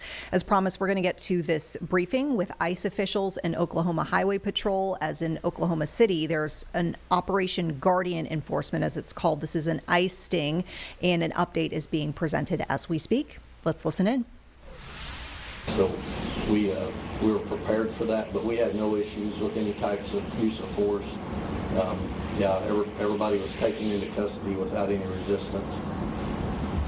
And I'm also curious, what does the training look like for troopers? Is this a long program that they do? Is this a week-long type of thing? What are the type of things that you're training them to do in these types of situations? So the training under that 287G contract, ICE, through the federal law and I can't remember if it's 32 or 40 hours, but it's mainly all about the federal statutes on immigration. What legally can you do to enforce immigration law? Because immigration law is civil, right? So. Sorry, folks. The audio on this is a little too difficult for us to continue sharing with you. If we can fix that feed, we will. Meantime, we're going to go to a check of our weather impact forecast. We've got meteorologist Majestic Storm standing by with what we can expect going through the rest of the week. I think we're going to be getting a little taste of fall, folks, which is good to hear. Let's listen into what she has to say. Well, good Tuesday afternoon to you. I'm WCNC meteorologist Majestic Storm. We did have some rain showers this morning, and we still have some pockets of very lingering rain. Spotty showers. It's all gradually clearing out, though. It's going to stay cloudy throughout the day today. However, temperatures will be at least a little bit warmer than yesterday. Tomorrow, can you believe it? It's going to be already the very first day of October, and lucky us, we get to start out the new month with plenty of sunshine, nice, comfortable conditions. Upper 70s, low 80s, and really for the rest of our work week and even into the weekend, there's not a whole lot to complain about. Yesterday was a cool day. We did not even reach 70 degrees, and today we're a little bit more optimistic, 73. We really should be into the lower end of the 80s for this time of the year, and today we're still not even getting close. There's a look at our day planner throughout the rest of the afternoon and early into the evening. Cloudy skies will persist, and again, we're holding on to mainly 70-degree temperatures. You're going to notice that it's going to be a little breezy at times today. Some of those winds will be capable of gusting around 20 to 25 miles an hour, moving in from the north and the east, so noticeably windy again. It's also going to be a bit more muggy. Our dew points holding steady mainly into the 60s, so yes, it's cloudy. Yes, we still have some spotty showers, but there's still a lot of moisture in the air. Notice, though, our dew points will start to drop back down into the 50s by tomorrow. That means not only do we get to have sunny skies and warmer weather, but the best part of it, the humidity drops. It's going to be really quite comfortable for the middle half of our work week. There's our high temperatures today, 73 in Charlotte, 74 in Monroe, up towards Boone, only topping off at 64 degrees, and our lows tonight slip down mainly into the 50s and 60s. Not bad, but look at our mountain lows as we're heading into this upcoming weekend. I mean, look at this, 40s. We could possibly even see a little bit of frost for those higher elevations like at Sugar Mountain. This morning, we've seen those rain showers. This afternoon has been very, very spotty in nature, and a lot of this moisture is actually tropical moisture moving in from what is now Hurricane Imelda. This is our futurecast, what radar could look like as we progress throughout the remainder of our day. Notice still a lot of cloud coverage, spotty showers. That'll be the name of the game. And then tomorrow morning, this is Wednesday at 7 o'clock. It's going to be mild, but I do think we'll have a few clouds early in the day, gradually clearing out, and then a sunny and really nice second half of our Wednesday. Rain chances will drop Wednesday all the way through Saturday, and then they'll start to creep back in as we're wrapping up our weekend and heading into early next week. Those temperatures, though, look at this. We kind of teeter back and forth between 70s and 80s. Pretty comfortable, though, especially when we get that nice sunshine. But we do still have 2 hurricanes out in the Atlantic. This is a big story, though. Our latest advisory, this is our 11 a.m. advisory. This is now Hurricane Imelda. It was a tropical storm, but now it is a Category 1 hurricane. hurricane still continuing to track to the north and to the east at 7 miles an hour away from the United States, still going to bring some impacts to Bermuda. And although we will not have direct impacts here in the southeast, and especially not across the Carolinas, we will have indirect impacts. That means dangerous rip currents today through Thursday, and really watch it still as we're heading into the weekend. High surf and even some coastal flooding. We've now had 9 named storms as we're looking at the Atlantic hurricane season. Again, our next one will be Jerry. And speaking of Jerry, here's our Jerry Hunt Supercenter 7-day forecast. 73 for our high today. Cloudy skies. The sunshine returns tomorrow, and so do those low 80s. We'll cool down a little bit with some sunshine returning as we're wrapping up our work week. I hope you have a great rest of your day. All right, and there you have it, folks. Looking like a pretty decent rest of the week. Hope folks are able to get out and enjoy. We'll have much more on the weather front and your headlines, of course, after a quick break here. We'll be back in about 2 minutes. Thanks for sticking with us here on Live Impact News.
Welcome back, everyone, to Live Impact News. I'm Vanessa Rufus. We'll turn now to a major address from President Trump and Defense Secretary Pete Hegseth as they had summoned military leaders from all over the world, including conflict zones in the Middle East, to gather to hear some plans going forward for the armed forces of the United States of America. Let's listen into that address from earlier today, starting with, looks like, the president. Okay, because we're all on the same team. And I was told that, sir, you won't hear a murmur in the room. I said, we got to loosen these guys up a little bit. So you just have a good time. But I want to thank Secretary Hegseth and General Kane, General Raising Kane for a reason, they call him that. When I heard his name, I said, you're the guy I'm looking for.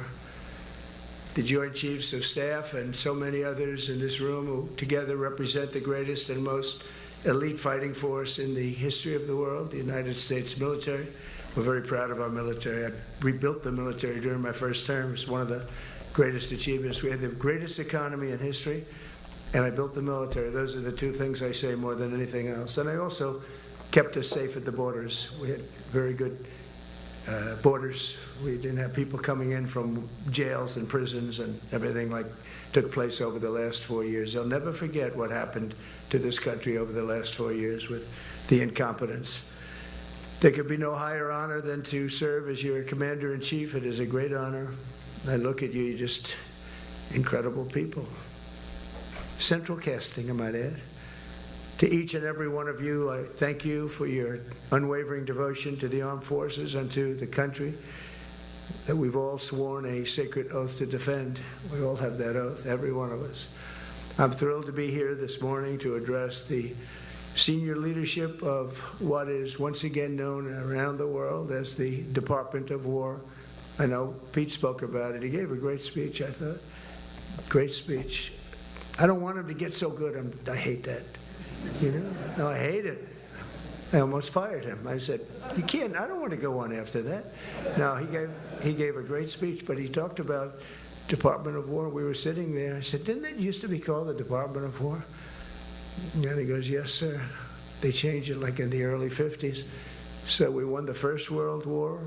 We won the Second World War. We won everything in between and everything before that. We only won. And then we went, in a way, woke. That was probably the first sign of wokeness. And we changed it to defense instead of war. And I said, what do you think? How do you think if we changed it back? Would that be a nice idea? And Pete loved it immediately. Some people thought about it. You know, they gave it a little thought. But in the end, we did it. And I have to be honest, it's so popular. I thought it would be met with fury on the left. But they're sort of giving up, I must be honest with you. They've had it. They've had it with Trump. They've been after me for so many years now. Here we are. Here we are. Come to the White House anytime you'd like. No, they've given up. They're bad, a lot of bad people. But all over, it's been so popular. It's been very popular. I really thought that we were going to have to sort of fight it through. There's been no fight. There's been no fight. Like what I called the Gulf of America, the Gulf of America, because to me it was always the Gulf of America. I could never understand. We have 92% of the frontage, and for years, actually 350 years, they were there before us. It was called the Gulf of Mexico. I just had this idea. I'm looking at a map. I'm saying, we have most of the frontage. Why is it Gulf of Mexico? Why isn't it the Gulf of America? And I made the change, and it went smoothly. I mean, we had a couple of fake news outlets that refused to make the change, and then one of them, AP, took us to court, and we won. And the judge, who was a somewhat liberal judge, said the name is the Gulf of America, because AP refused to call it the Gulf of America. They wrote, they're not a good outfit, by the way. They call it the Gulf of Mexico. I said, no, the Gulf of America is the name. And the judge actually said that, in fact, you can't even go into the room because what you're doing is not appropriate. The name is the Gulf of America. Google Maps changed the name. Everybody did, but AP wouldn't. And then we won in court. How about that? Isn't that so cool? The Secretary Hex beautifully described the name change reflects far more than the shift in branding. It's really a historic reassertion of our purpose and our identity and our pride. That's when we go with the word war. And you know, we want war because we want to have no wars, but you have to be there, and you know, sometimes you have to do it. I have settled so many wars since we're here. We're here almost 9 months, and I've settled 7, and yesterday we might have settled the biggest of them all, although I don't know. Pakistan, India was very big. Both nuclear powers, I settled that. But yesterday could be the settlement in the Middle East. That hasn't happened for 3,000 years. I said, how long have you been fighting? 3,000 years, sir. That's a long time. But we got it, I think, settled. We'll see. Hamas has to agree.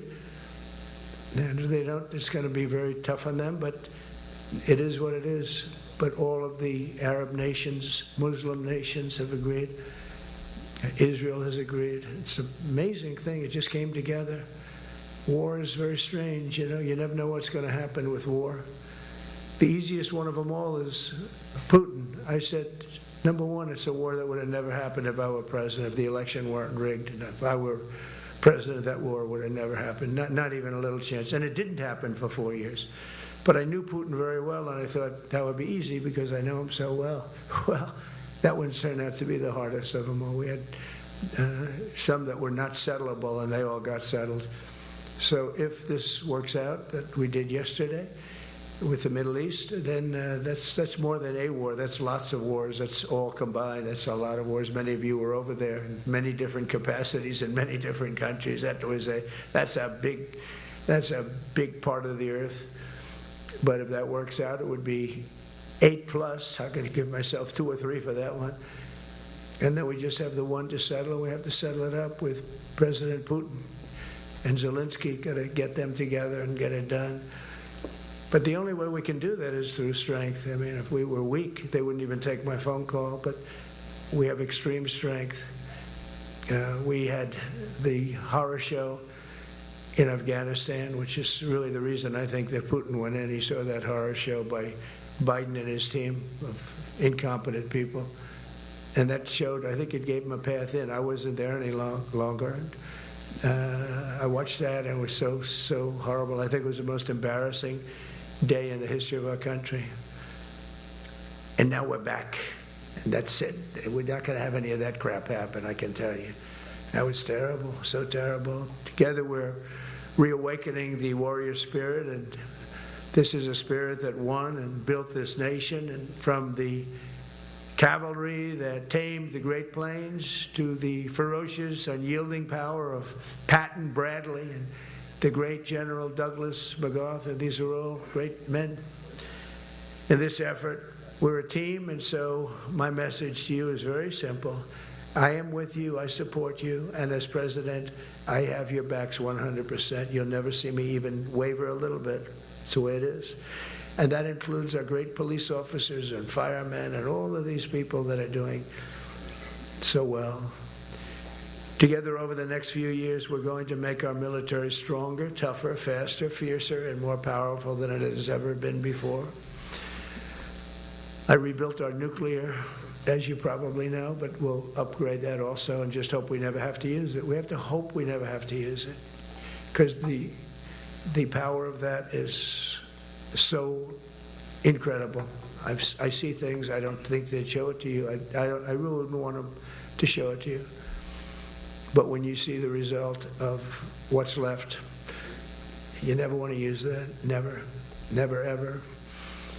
We were a little bit threatened by Russia recently, and I sent a submarine, nuclear submarine, the most lethal weapon ever made. Number one, you can't detect it. There's no way. We're 25 years ahead of Russia and China in submarines. Russia's actually second in submarines. China's third, but they're coming up. They're coming up. They're way lower in nuclear too, but in 5 years they'll be equal. They're coming up. And you don't have to be that good with nuclear. You could have 1/20th what you have now and still do the damage that would be, that'd be so horrendous. But I announced that, based on his mention of nuclear, and it was really a stupid person that works for him mentioned the word nuclear, I moved a submarine or two, I won't say about the two, over to the coast of Russia, just to be careful, because we can't let people throw around that word. I call it the N word. There are 2 N words, and you can't use either of them. Can't use either of them. And frankly, if it does get to use, we have more than anybody else. We have better, we have newer, but it's something we don't ever want to even have to think about. But when somebody mentions it, that submarine started immediately thereafter. And it's just lurking, but I'm sure we're not going to have to use it. But it's an amazing, it's undetectable, totally. Ours is, theirs isn't. Theirs are totally detectable. We can detect them easily. We go right to the spot. But we have genius apparatus that doesn't allow detection. It doesn't allow detection at all by anybody above water or below water. It's incredible. We're way ahead of everybody in that and other things. As a result of the exciting renewal of the spirit of our armed forces, and that's what it is. It's really reaching that spirit, unprecedented heights. Over the past 8 months, new enlistments, I'm so proud of this, have surged to record highs, the highest we've ever had. And we used to have recruiting shortages.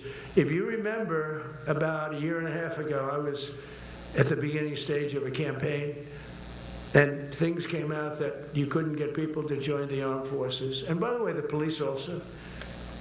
Fire department, I always put the fire department in because they're great. They're great. And I got 95% of their vote too, that helps. When you get 95% of their vote, you always have to mention them. But they're great. And they're brave in our inner cities, which we're going to be talking about, because it's a big part of war now. It's a big part of war. But the firemen go up in ladders and you have people shooting at them while they're up in ladders. I don't even know if anybody heard that.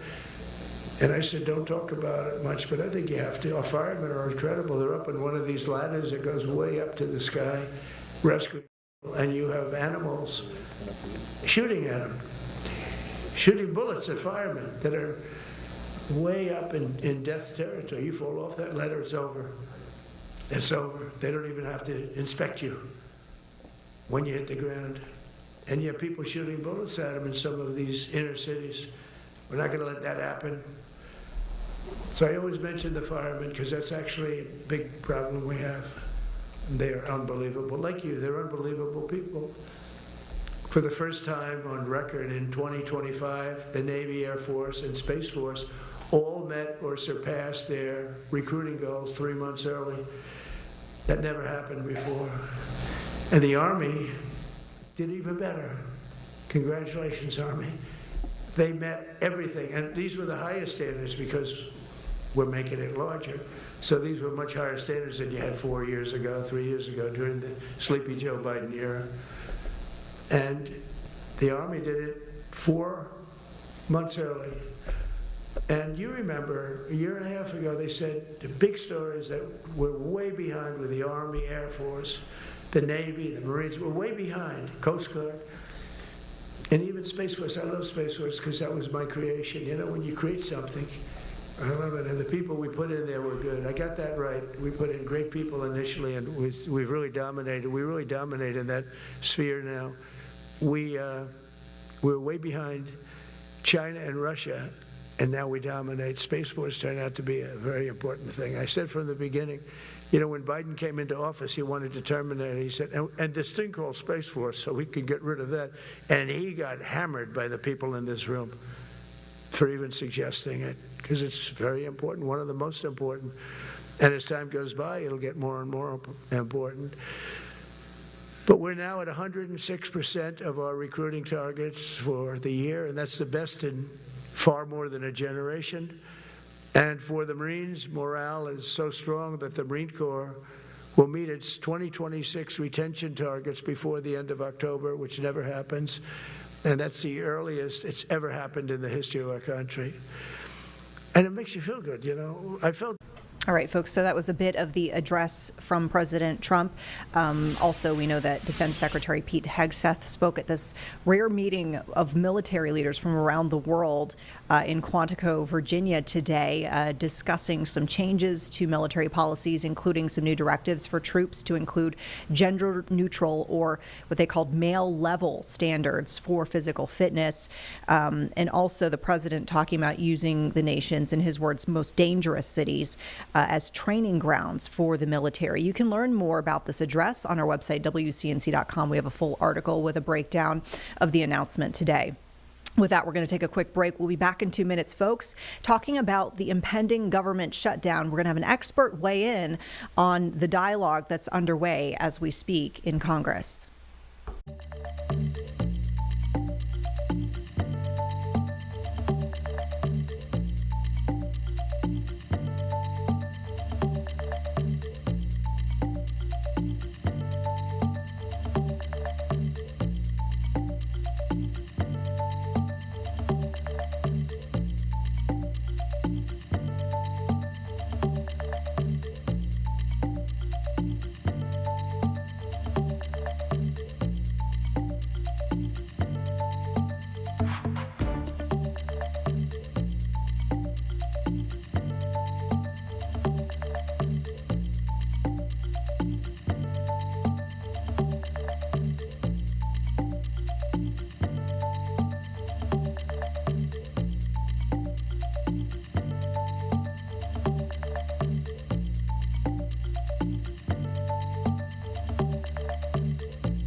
All right, welcome back, everyone, here to Live Impact News. I'm Vanessa Rufus. Of course, a big headline that we're following today and likely will be throughout the evening, an impending government shutdown as we're just hours away from that deadline for lawmakers to reach a deal and get a spending plan passed. We've got kind of a stalemate, though, that we've been seeing up until this point between Republicans and Democrats. So wanted to bring in some more insight about the situation at hand here. We have political science professor Stephen Green joining us from NC State. Thank you so much, Mr. Green, for your time here. Tell us a bit about, I guess, what you're watching here, this back and forth that we're seeing between Democrats and Republicans, and what you're seeing as kind of the main takeaways as each party's talking points for this stalemate, if you will. Well, with a stalemate like this, it's really a media game, and which side can win that media game of placing blame successfully on the other side. And for the Republicans, they are saying, look, we just want to keep the government open, doing what we're doing. And it's the Democrats who are in the process of trying to stop that. For Democrats, their message is, look, we just want to make sure that everybody is able to afford health care, and we are going to make sure we can extend that. And if the Republicans can't agree to that and bargain in good faith, then they are the ones responsible for shutting down the government. So they're both making arguments about that it is the other one's fault, and it kind of depends on who's able to win that argument with the public. Yeah, I mean, you just, in your words there, just characterized it as kind of like a media game.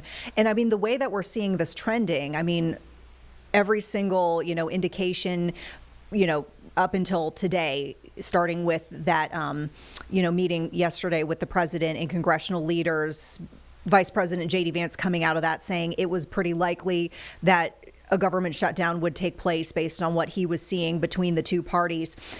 At this point, it does seem like this is going to happen. And so it's kind of the political parties, each one trying to say, well, it's not our fault, it's the other guys. What will the actual consequences be of a government shutdown should this happen? So I was going to say, we've got some experience with these, more than we should, honestly. But, the truth is, at least in the short term, most of us will be able to live our lives as we have been living them. The government has the power to designate all sorts of federal workers, for example, those running air traffic control, those delivering the mail, as essential, those in for defense and law enforcement as essential workers. So a lot of that really important business keeps going on. They will keep on mailing out Social Security checks. Veterans will be able to still get veterans health care. So the fact that they recognize these core aspects of government needs to keep functioning, at least in the short term, means that most people really don't feel it very directly.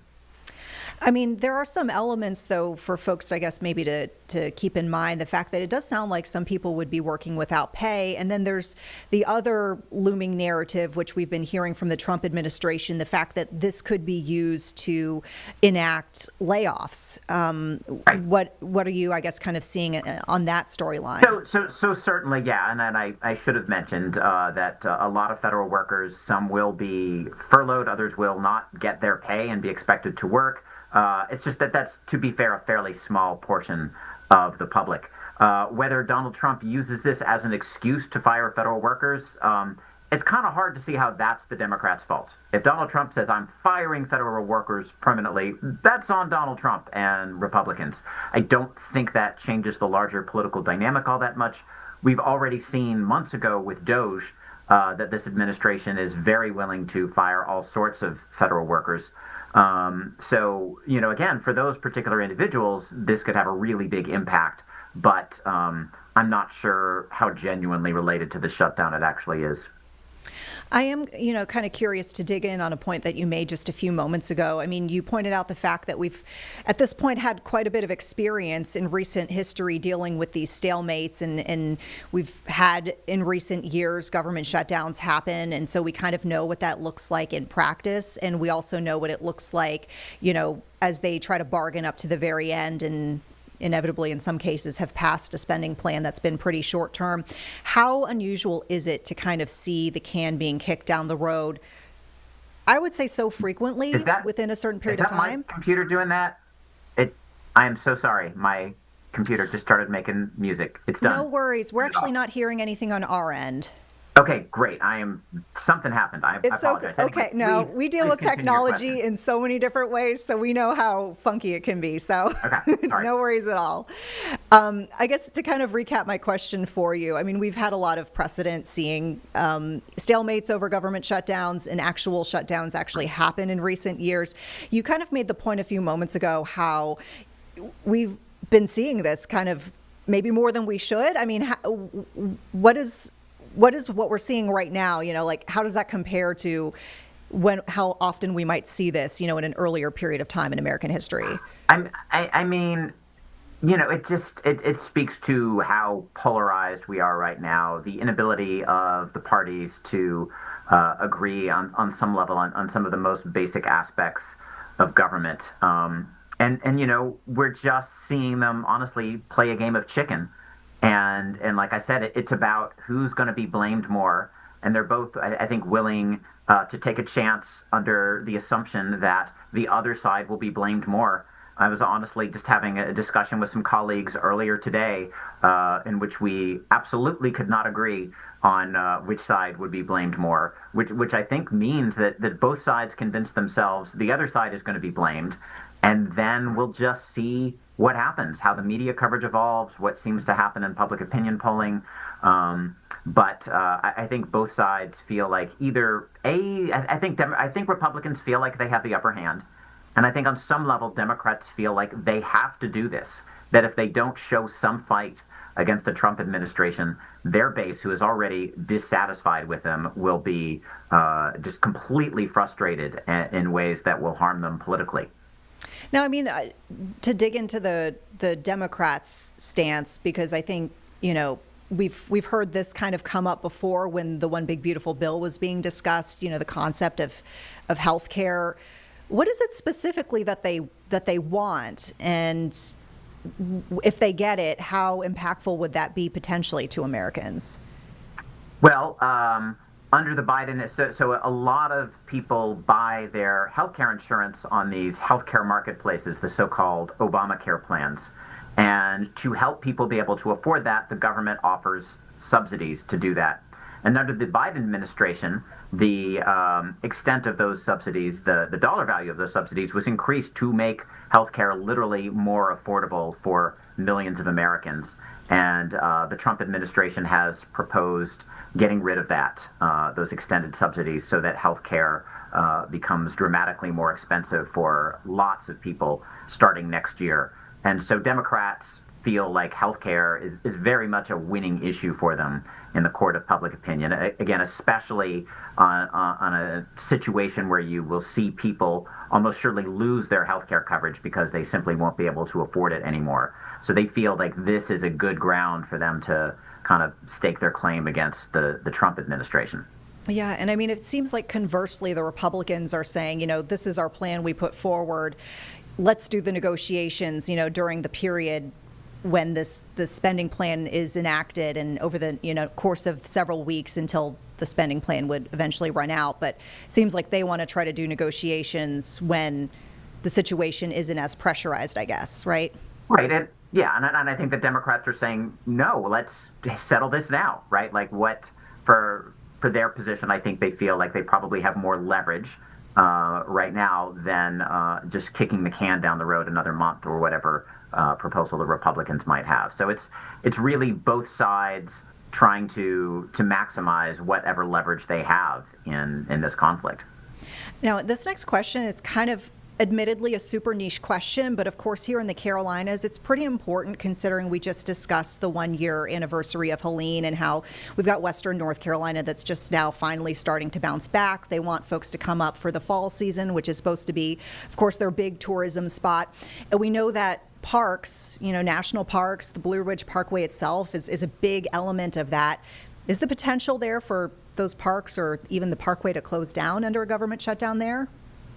Yes, actually. National parks, and it varies park to park, those are the sorts of things that close. And, people might just face a closed gate when they're going to a national park, which can obviously be very frustrating. We should mention, for the benefit of those in Western North Carolina, that there is all sorts of beautiful areas you can see that are state parks and not parkland at all, so that people should not be deterred from the all-important tourism, I think, in this season especially. But yeah, certainly, I know there's a number of national parks out there I myself have visited and enjoyed that might well be at the risk for shutdowns.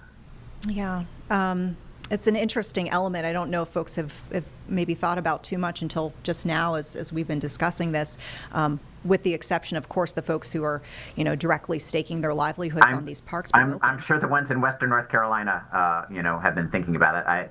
And I have been doing some reading, and that's not something I came across, but that's probably because most people just aren't thinking about that. But it's a really important issue for our state and the part of our state that is still, reeling from last year's disaster.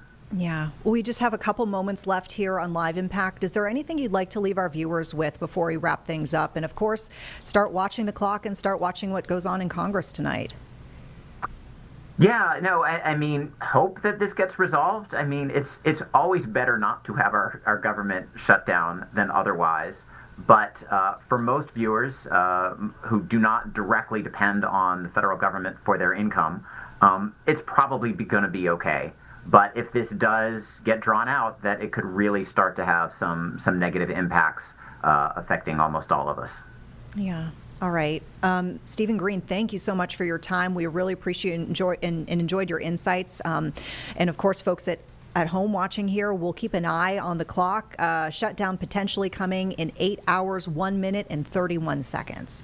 We'll keep you updated every step of the way here on Live Impact. And of course, our regular evening newscast, our news at 4, set to start in just moments. So thanks so much for joining us here on Live Impact. So and we'll see you on the other side. We'll be back at 7, by the way, with more Live Impact news. Okay. You're welcome.